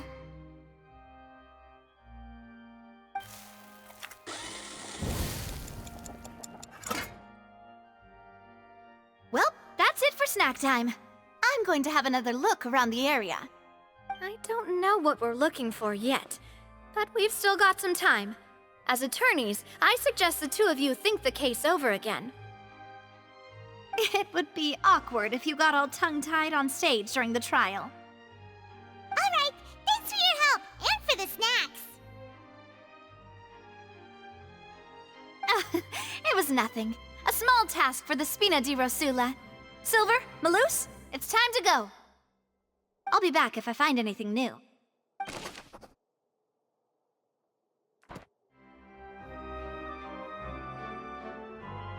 What do we do? The whole situation is so confusing. Good plan. Impossible things don't just happen. We'll get to the truth one way or another.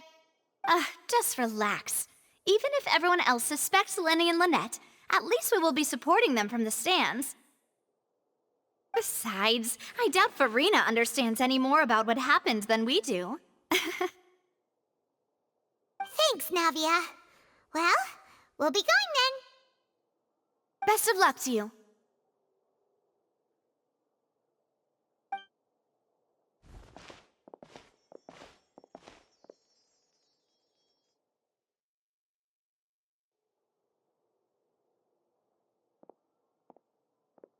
Ah, finally, you're back.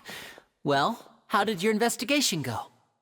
To be honest, you might be disappointed.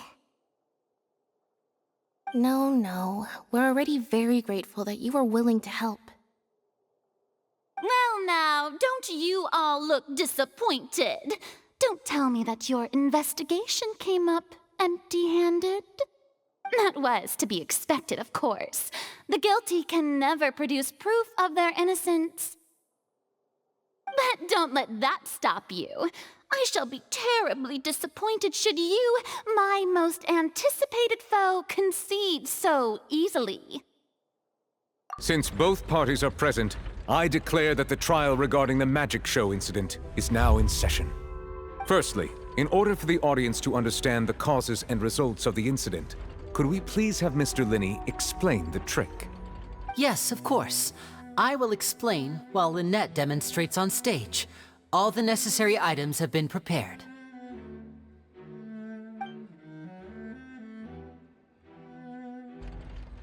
Thank you, Mr. Lyney.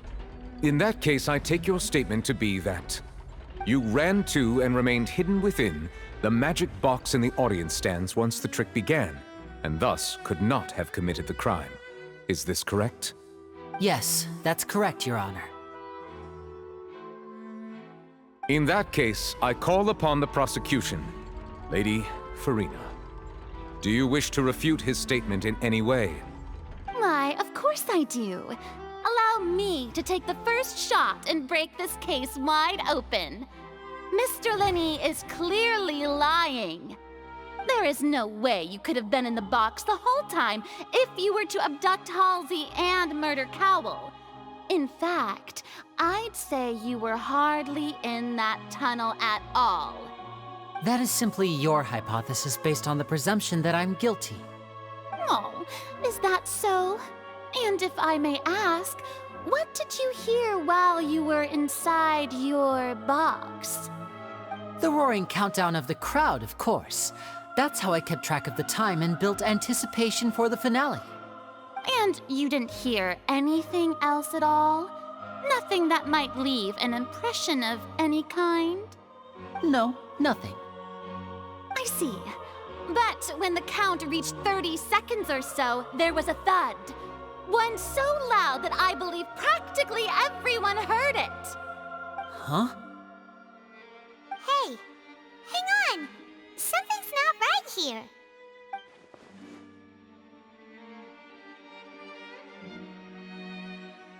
Yeah, I'm sure he could have heard a noise that loud from inside the box. I was right by the box and I definitely heard the thud. Look at those scales. Could those mean...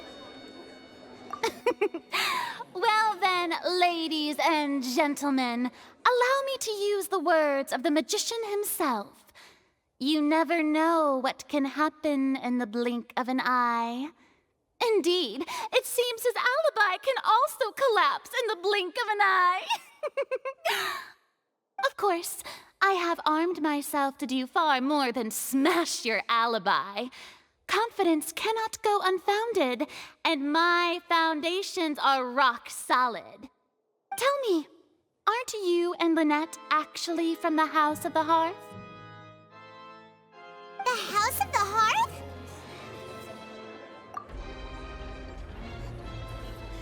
No wonder they did something like this.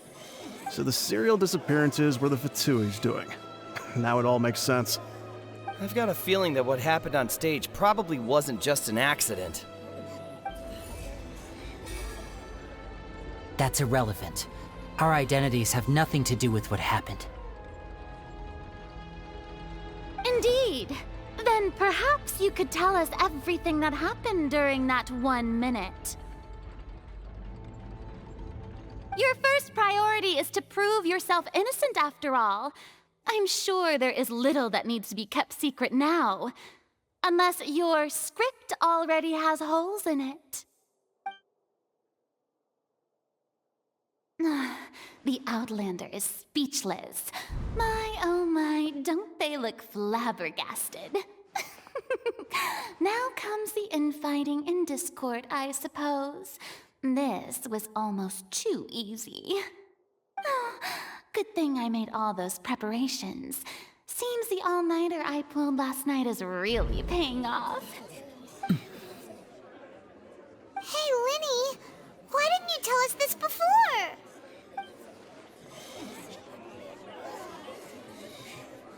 Order! Order! Mr. Lyney, allow me to re-establish the facts. Lady Freminet has raised 2 points. First, when the thud was heard in the Opera House, you were neither in the box nor the tunnel. Second, you and Ms. Lynette are both members of the House of the Hearth. Are these claims true?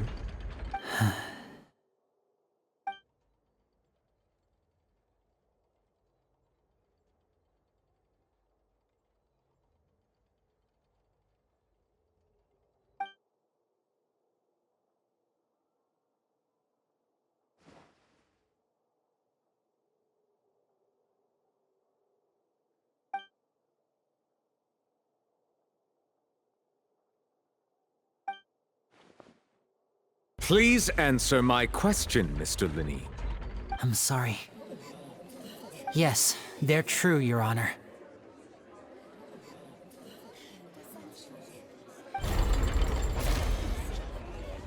I knew it!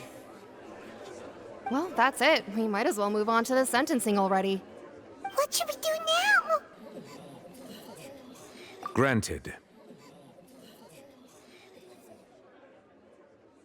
In that case, what is your request?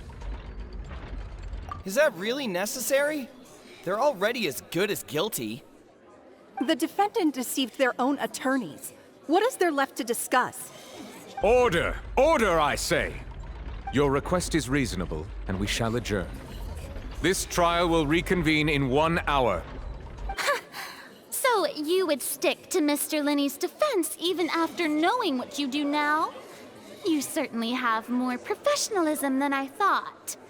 In that case, my dear audience, let's allow the joy of victory to steep for a little while longer.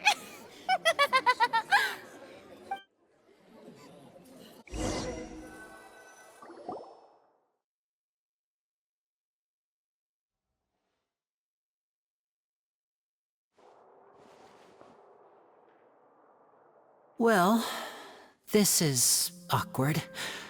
I didn't think the Hydro Archon would dig all that up. I'm sorry, Traveler and Paimon. Yeah, sorry. Ugh. Paimon doesn't know where to start. We trusted you two. We based our entire reasoning on the assumption that you weren't bad guys. Not to set the wrong tone or anything, but Paimon's really mad! I'm very sorry. I know you're angry, and reasonably so, but please, let me explain. I know you've clashed with the Fatui several times before. I wouldn't be surprised if just hearing the word is enough to make you upset. But our organization is very, very large, and the Harbingers have very different personalities and goals. Right now, we want to save people. As many as we can. That's right. I'm sure we're on the same page when it comes to this nation and the disaster that its people might face. I knew if it weren't for our respective identities, we could become good friends. That's why I didn't wish to flat out lie to you, but chose to hide some details instead. The truth is very important, but being completely transparent about everything would see us spending more effort than we need to. Right. So, you be the judge. Heck, if I were you, I fear that I'd even struggle to trust me at this point. You met a Fatus who works as a magician, a trickster by trade. All by coincidence, too. But still, I'm asking you to trust me. I am no criminal. At least, not in this case. Sorry. Please forgive us. Well, you both say that, but... Right, let's hear your answer first, and no lies now! Of course. I'll answer any question you ask. We've been trying to find out how the Oratrice operates. We want to know why it has a consciousness. Why can it deliver sentences accurately? During our investigations, we learned that the machine's core is beneath it. From that moment on, Lynette and I have been designing this box swap trick, with the objective of getting close to the core. Is that why you needed a whole minute? That's right. In truth, the audience would take about 75 seconds to count down from 60, while I would only need 15 to get to the opposite box. So, after jumping into the tunnel, I accessed the Opera House basement via the vent, and went to investigate the room in which the core is stored. That air vent was created during the construction of the tunnel specifically to execute this step. Well, nothing. As soon as I reached that room and was about to investigate, I heard someone's voice. Which should have been impossible, of course. I was quite certain that I was the only one in the room. That voice seemed to recognize me and tried to speak to me. I chose to err on the side of caution and retreated the way I came. On the way back, I saw the broken vase and the clothes on the ground, but the countdown was almost finished, so there wasn't time to give it any thought. After that, the homicide occurred just as you saw. Well, that explains why you didn't hear the thud. Because of that prophecy I told you about, of course. We must know all we can about this nation's secrets in order to deal with that prophesized crisis. That's the only way we can save everyone. So, there you have it. The whole truth. I swear, I didn't hide anything from you this time. It was never my wish to proceed under this cloud of mistrust either. But like I said earlier, you can be the judge. If you want to leave because you don't trust the Fatui, there's nothing I can do to stop you. Well, Traveler, you decide. Paimon will follow your lead however you choose.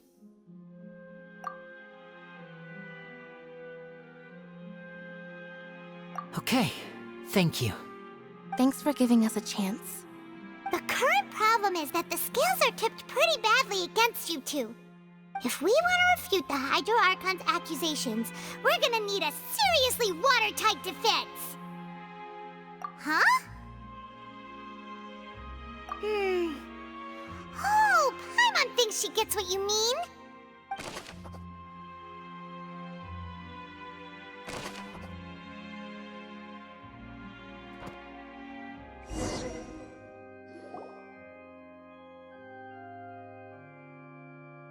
Both parties have returned to their positions.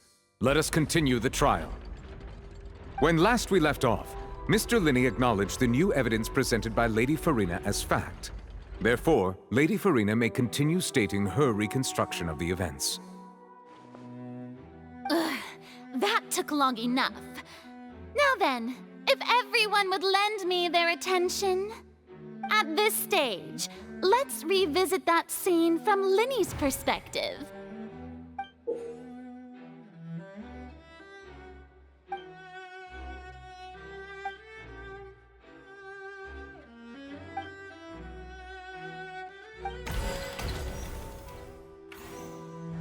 As the countdown began, he entered the tunnel. When the flatbed trolley passed, he opened the box and got into an altercation with Halsey, which caused the loud thud.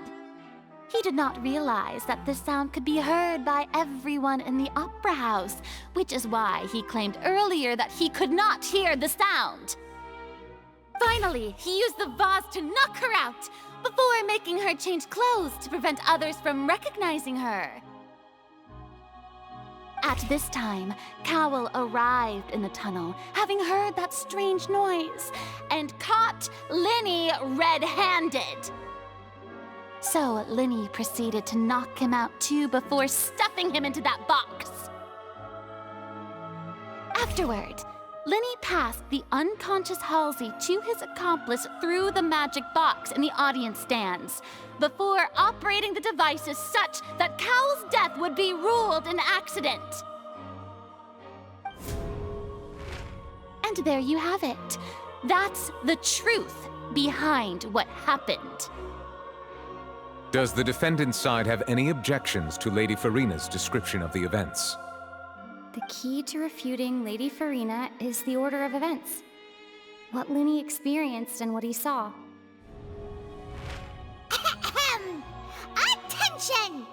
Ace Detective Paimon has something to say! When the countdown started, Lyney did indeed go into the tunnel. But he immediately used a vent to access the Opera House basement, which is where the underground core of the Oratrice is stored. Once he reached that area, he heard a voice in what should have been an empty room. Since he felt something was amiss, he returned immediately. The crime scene had already developed by the time he reached the tunnel again, and in order to complete the magic trick, he did not remain there for any length of time. Finally, he reached the surface, and that was when the accident happened from his point of view. Therefore, he's innocent! Whew! Paimon did it! Paimon actually managed to say all that! Oh, wasn't it awesome? In other words, you believe that he knew nothing of the incident? That's right! My reasoning?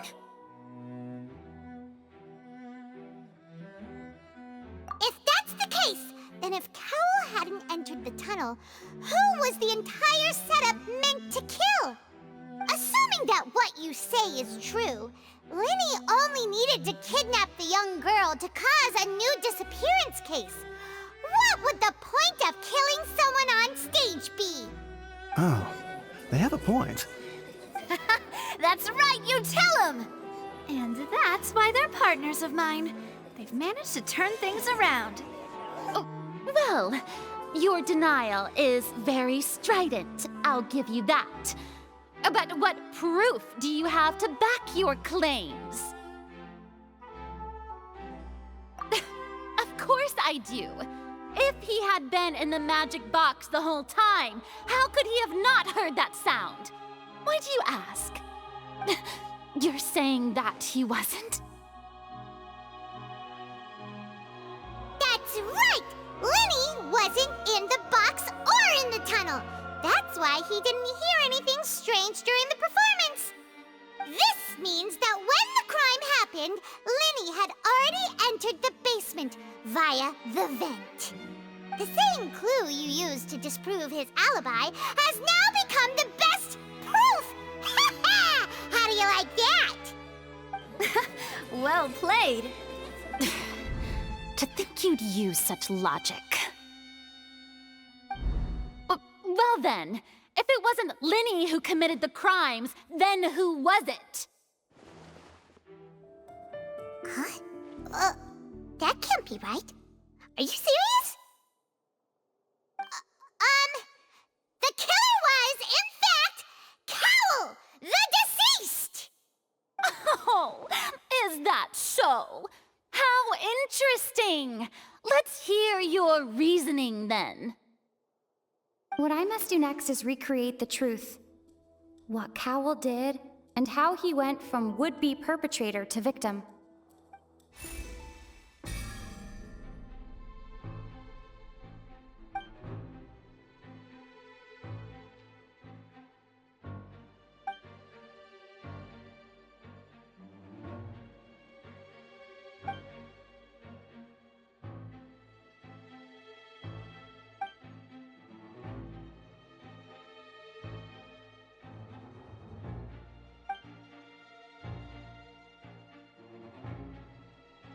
What's wrong, Traveler? Are you still having trouble figuring things out? I see how it is. So this was all just a bluff. And here I thought you had something to show for it. But it seems you're still far from the truth. Look, since we're at a dead end, why not consider a different track? Just like the trick as it transpired, the end result must have been utterly different from the magician's initial design. If only we knew how Halsey disappeared. Well, that would be nice, but the tunnel only has 3 exits, and none of them seem very likely. And it's not like this is a magic trick where you can just make a real live person disappear. You know, like you did from that water tank, Lynette.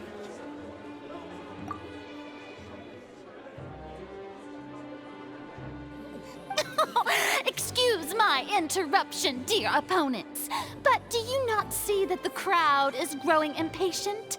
There is no greater sin in this opera house than an awkward delay in the performance.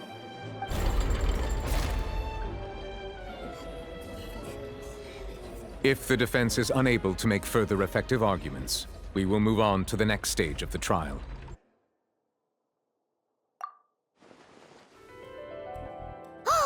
Paimon gets it! It all comes together if Halsey disappeared instead of being kidnapped. Lynette escaped from the water tank, vanishing gradually and leaving only clothes behind. If there's a similar method where a person could be transformed into water... Oh, just a moment, please. I do hope you know how preposterous you sound at the moment. How could a person ever be transformed into water? This is reality we're talking about here, not some magic trick. Must we really? I should think that of anyone. Your friend Lyney already knows this truth very well. Magic tricks are ultimately just illusions and misdirection. But Halsey's disappearance is very real. We're talking about 2 completely different things. Even so, I trust the Traveler's judgment. The truth must be out there somewhere. Perhaps some new line of reasoning may open if we try to gather all the focal points that don't make sense. Since Cal was the deceased, we haven't placed much attention on him. But given that we aren't making much progress with the case, it wouldn't hurt to have a look at his belongings, would it? People really do come up with all sorts of harebrained schemes when at the end of their rope. The way I see it, your suggestion that we broaden the scope of our investigation is nothing but a tactic for stalling the trial. Nevertheless, I believe that this is a reasonable request on the part of an attorney. Since the trial does indeed appear to be at an impasse, I believe that additional evidence may help us make more progress. Guards, please step into the lounge and examine the personal effects of the deceased, Cowl.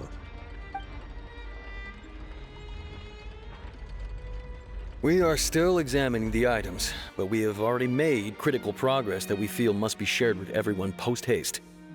We discovered several test tubes of fluid within Cowell's baggage, each labeled separately. The notebook in his backpack claims that these fluids are water from the primordial sea. The primordial sea? The note's contents also indicate that Cowell belonged to an organization that sells illegal drugs and that he had an accomplice. The notebook has many entries concerning safe usage of these fluids, in which the keyword dissolve appears many times. One of these tubes was labeled Opera Epiclese, along with yesterday's date. It is empty. The notes also state that these dissolution properties work exclusively on people from Fontaine. It's likely that Halsey was chosen as some sort of test subject. As such, we believe that the defense's hypothesis is, in fact, supported by sufficient evidence. You gotta be kidding! People dissolving into water? Could something so ridiculous actually be true? Wait a moment. This reminds me of a certain prophecy, but it's just a coincidence, isn't it? Huh. If people can become water, does that mean that the water tank's real use was as a means to hide water stains? And if Cowell was targeting that girl... Wait just a minute. Could that mean... You two, with me, quick! Demoiselle, wait! What about your partners? Let's go. Just trust me. Order! Order! It is undeniable that further examination of the deceased's personal effects has yielded some surprising results, but we cannot yet verify the veracity of these clues. Still, let us assume that these clues are indeed authentic, albeit with the understanding that Ms. Halsey has yet to be found. Guards, please continue examining the items along these lines. Mr. Lyney, it appears your hypothesis is supported by the evidence, so please continue speaking. Of course. Thank you, Your Honor. If we uphold this hypothesis, I believe that many of this case's seemingly unrelated clues can be connected together. Right! Like the metal hook! That one didn't make sense at all. Let's think about this. Cowell's methods must have something to do with that water from the primordial sea. Ahem! It's Ace Detective Paimon's time to shine again! In the original plan, Cowell would tamper with the water tank rope and the number selector securing his target. When the magic box containing Halsey was lowered, the metal hook would retract gradually and pierce the balloon at the top of the box. When the balloon attached to the box popped, the water from the primordial seed inside it would pour down and dissolve Halsey. Afterward, Cowell would enter the tunnel and break the flower vase to conceal the water inside the tunnel, with the remaining evidence being covered up by the water tank on stage. But he encountered something unexpected in the tunnel, and wound up being fatally hit by the same water tank he meant to use to cover his tracks. Huh. That does make sense. That actually links together a lot of the more confusing pieces of evidence.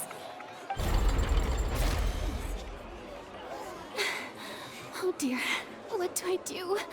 Even I think they sound convincing now. Have I falsely accused an innocent person? What a humiliation.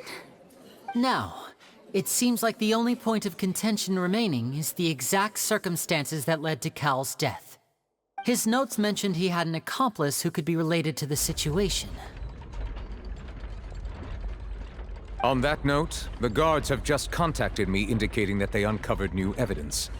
I shall now invite him on stage to share it with us. Thank you, Your Honor. We were just inspecting the luggage of the other people involved in this case. And we found an identical sample of the water from the primordial sea among Lyney's personal effects. What? That can't be. Oh, I see. Well, how wonderfully comedic to have your own counterattack only to come back and wound you. Does this not clear all doubt? My dear citizens, my loyal audience, allow me to present my reasoning and bring this performance to a swift close. Lyney did not need to take part in the dissolution of the young woman at all. Indeed, he did leave the scene via the vent. Having made modifications to the props beforehand, his accomplice Cowl then caused Halsey to vanish using the water from the primordial sea. But upon his return, in cruel avarice, Lyney desired sole credit and prepared to do away with his partner in crime. Ultimately, he knocked Cowl out, and the tool meant to cover the crime up also became a murder weapon. Now, as much as I regret having come to such a viciously straightforward conclusion, it does seem that the famed Fatui is quite the cold-blooded and ruthless organization. Am I right, Mr. Lyney? We've used up all the evidence we collected. There's no way for us to make a rebuttal here. Is this the end of the road?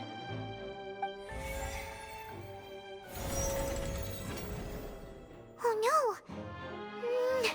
Paimon can't think of anything either. It doesn't look like there's any way around this. Seems using the water as new evidence was too good a move. Why did this have to happen now? I think we've all seen enough now, and we have ample witnesses to my flawless reasoning. I believe this is indeed the finale.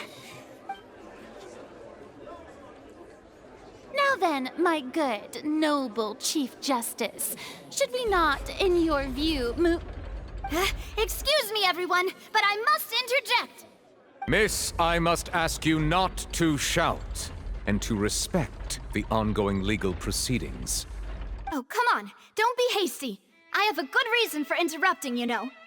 Now, would anyone here like to take a little break from all this debate and see a little magic? I'll show you an amazing trick. One that can bring a young woman who has disappeared back in the flesh, right before your very eyes. Please, do the honors, Mr. Lyney, if you would be so kind. What in the world is she saying? No offense, miss, but miracles like that are beyond my scope as a magician.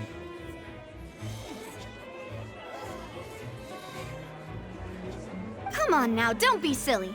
Magic is all about misdirection, isn't it? It often conceals the truth while presenting a fascinating illusion. But once everyone believes the illusion, can't magic reveal the truth to them once again? And wouldn't such a trick be the most marvelous finale to today's performance? Come on, Lyney and Lynette, give it another go. Don't worry, Spina di Rasula has made the necessary arrangements on your behalf. But as the magic makers and stars of the show, I think I should leave the final performance to you. I understand.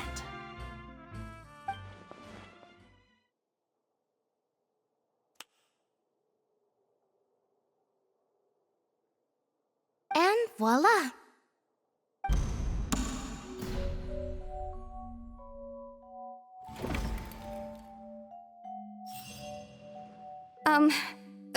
Sorry for the interruption. Wait, isn't that Halsey? So the whole thing about people dissolving wasn't true after all?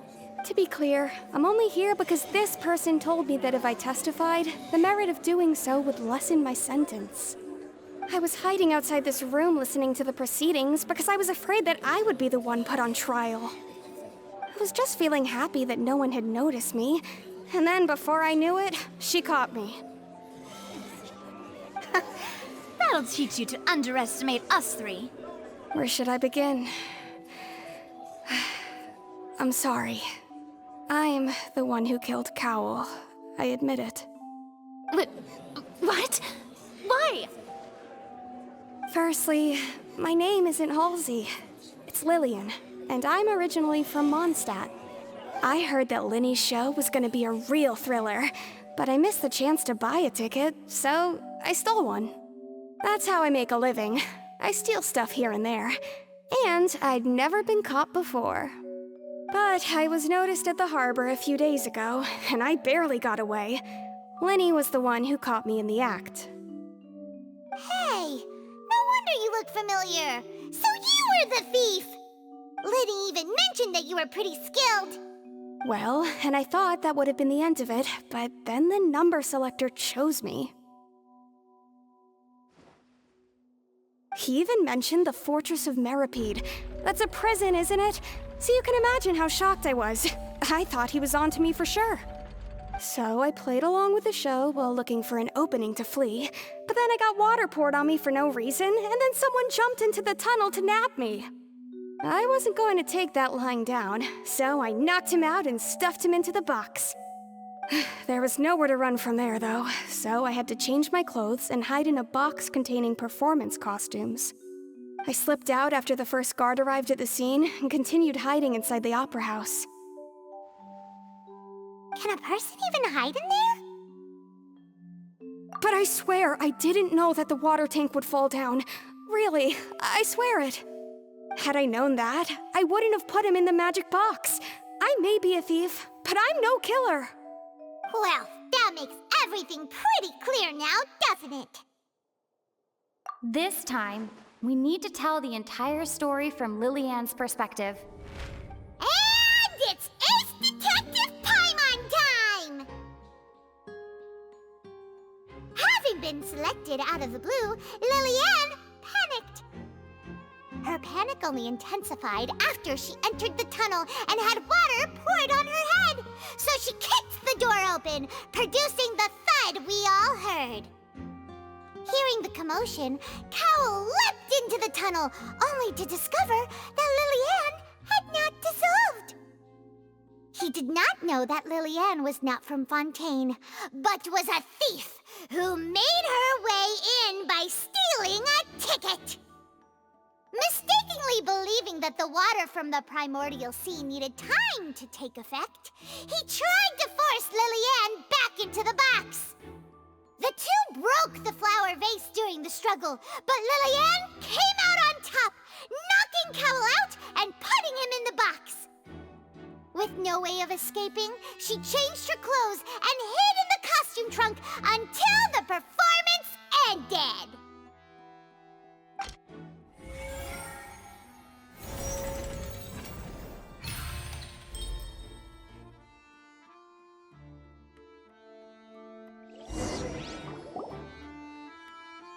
She knew that she would have to go through guard inspection if she tried to leave afterward. So, she has been trapped in the opera house these last 2 days. She had already become desperately hungry by the time we were chatting over macarons. So, she swiped 2 of them right under our noses. Talk about a sneaky thief. At this point, all the events that happened in the tunnel have now come to light. Ah, so that's the whole story. Bravo! Bravo!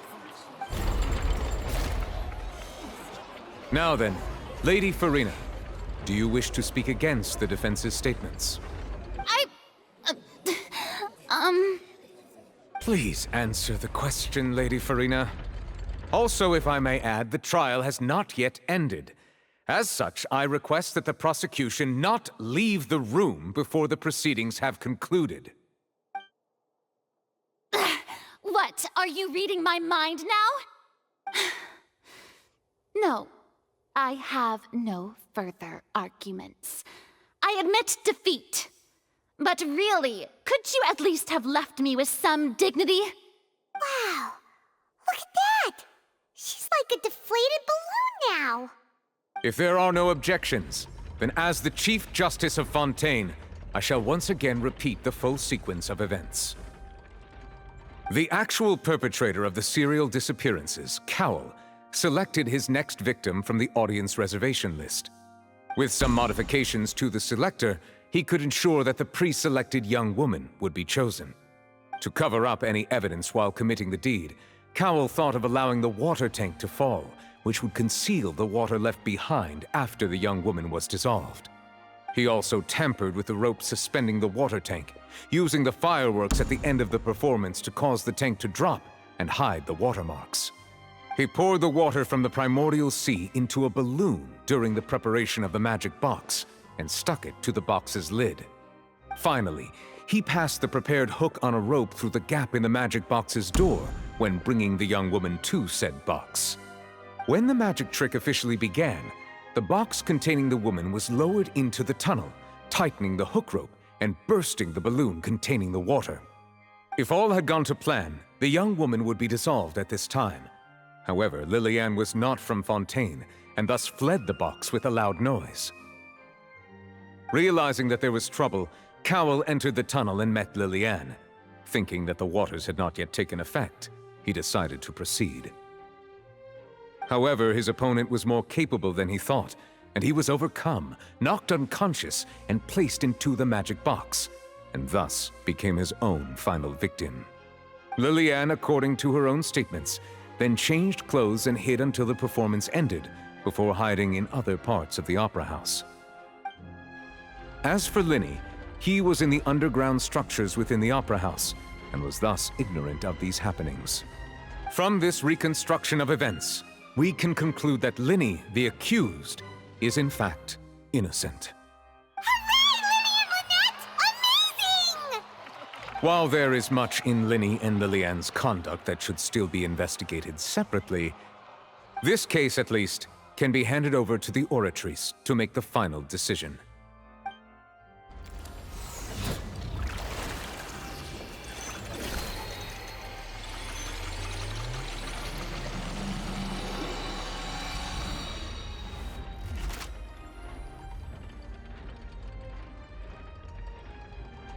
As such, Lyney and Lynette are officially declared not guilty.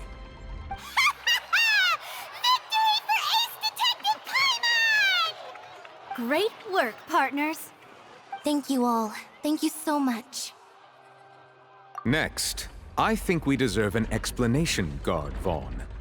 How did you find the water from the primordial sea in Lyney's baggage? Right! Your discovery caused me to make a serious mistake, you know. Or was that not a discovery, but false evidence that you dared to bring before this court? I suspect that the accomplice mentioned in Cowell's notes was not Lyney, but you, yes?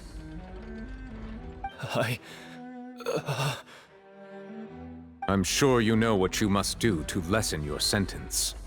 Speak quickly! Unless you want to earn yourself a one-way ticket to Coupon Town. I was just following orders. We were supposed to place blame for the serial disappearances onto Lyney, and thus cause suspicion to fall on the Fatui. The higher-ups said this was the best opportunity to do so. And now that your plan has fallen through, and the secrets of the water have been revealed, you have become a liability to said higher-ups, yes? Therefore, you would be wise to tell everything you know, and seek the protection of the guards. Yes, I'll tell you everything I know. Our boss discovered that the water can cause people to dissolve. It can also be made into a potion, which when extremely diluted, can cause people to experience unforgettable exhilaration. We've been in this business for a while now, and have made decent more off it. The disappearances were also the boss's idea. I mean, this is the boss we're talking about.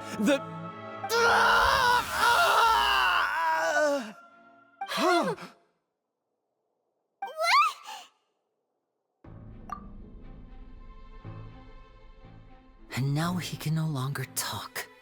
Such ruthlessness. I shouldn't have expected any less of them. An outrageous act. All present, please submit to inspection immediately.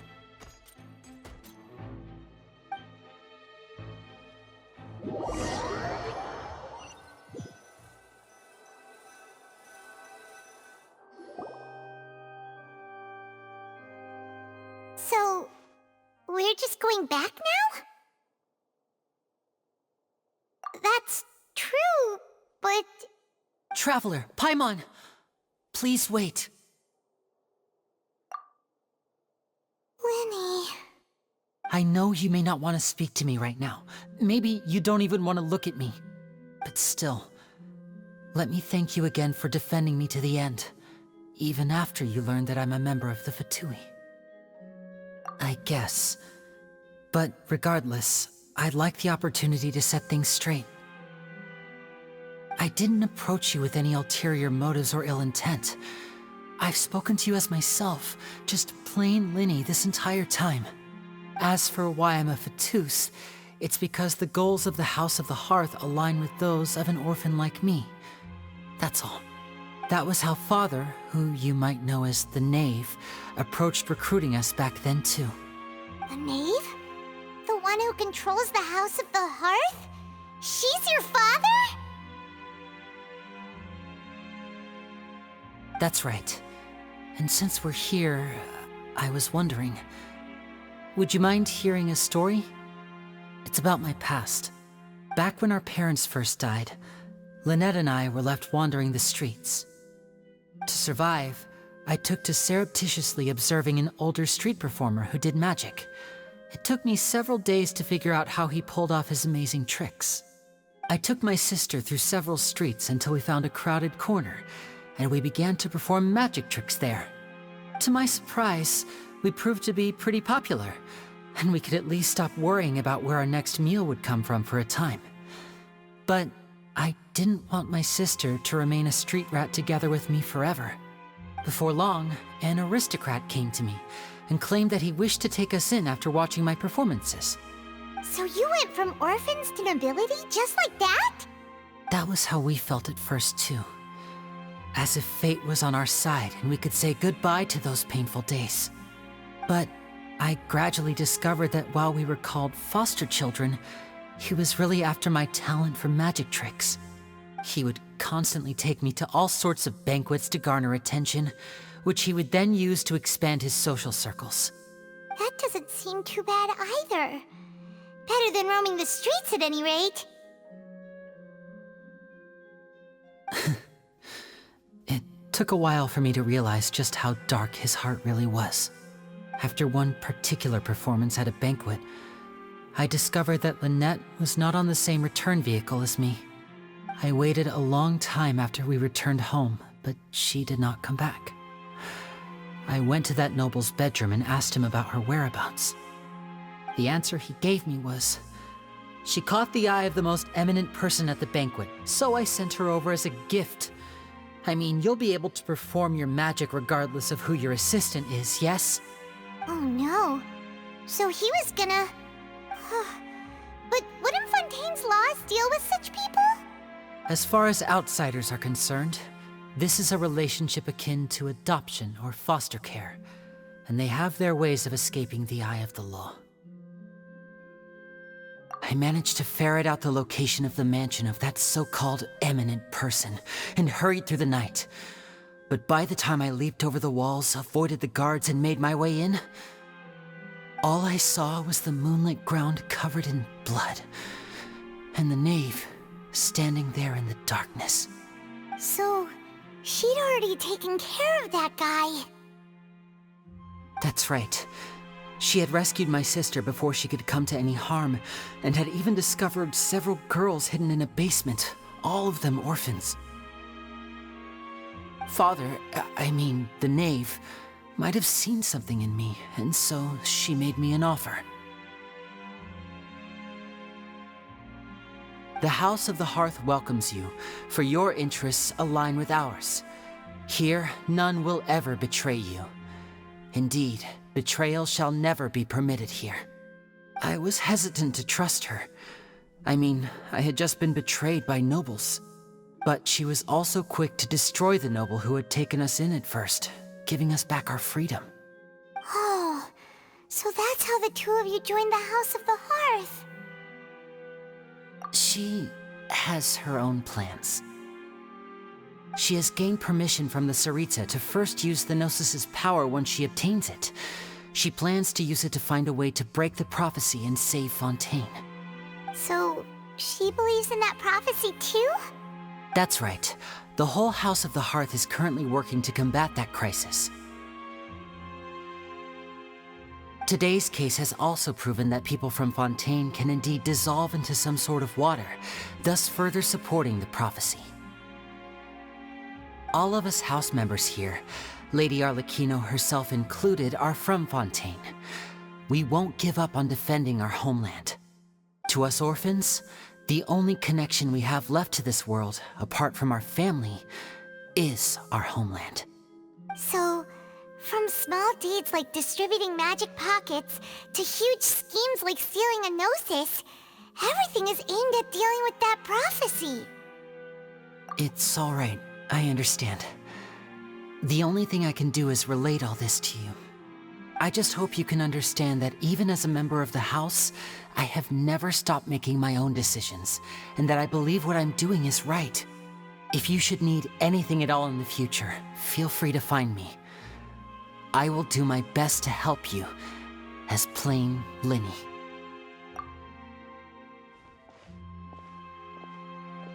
Bye, Lyney!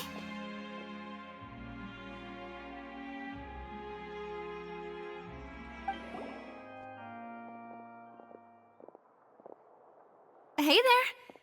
What was with the disappearing act you pulled right as the trial ended? Were you looking for us, Navia? Well, this whole thing isn't exactly over, is it? I do feel that we're getting closer to solving the serial disappearances case, though. Don't you think so, too? Huh? What's wrong, my dear partner? Besides, are you sure we're the ones who can crack a case that's been cold for decades now? And given that there's new evidence from the trial, there should be a trail of breadcrumbs for the Hydro Archon's people to follow now, right? Ah. I see. Well, I won't lie. I'm a little shocked to hear that from you. But I suppose you are just travelers who have only arrived in Fontaine after all. Sorry. I might have been too presumptuous. Don't say that, Navia. Ah, and we were having so much fun investigating with you, too. It was like having new waters flowing into a stagnant mire, causing new hope to spring forth, and the reflection in the murk to become clearer. Sorry about that. I'm a bit prone to nostalgia. Don't mind me. Wait, shall we have a farewell meal? You know, to commemorate our time as partners? Huh? Do we really need to get that formal? Well, guess you really did treat us as partners, huh? Well, I'd just like to have a proper ending to every important memory. That way there are no regrets later. Anyway, it would just be a meal, so it shouldn't take up too much of your time. You don't have to twist Paimon's arm. If Boss Navia's treating, count Paimon in! Oh, wonderful. In that case, why don't we return to the court of Fontaine and head to the Hotel de Boer? I believe we'll make it just in time for dinner. All right then.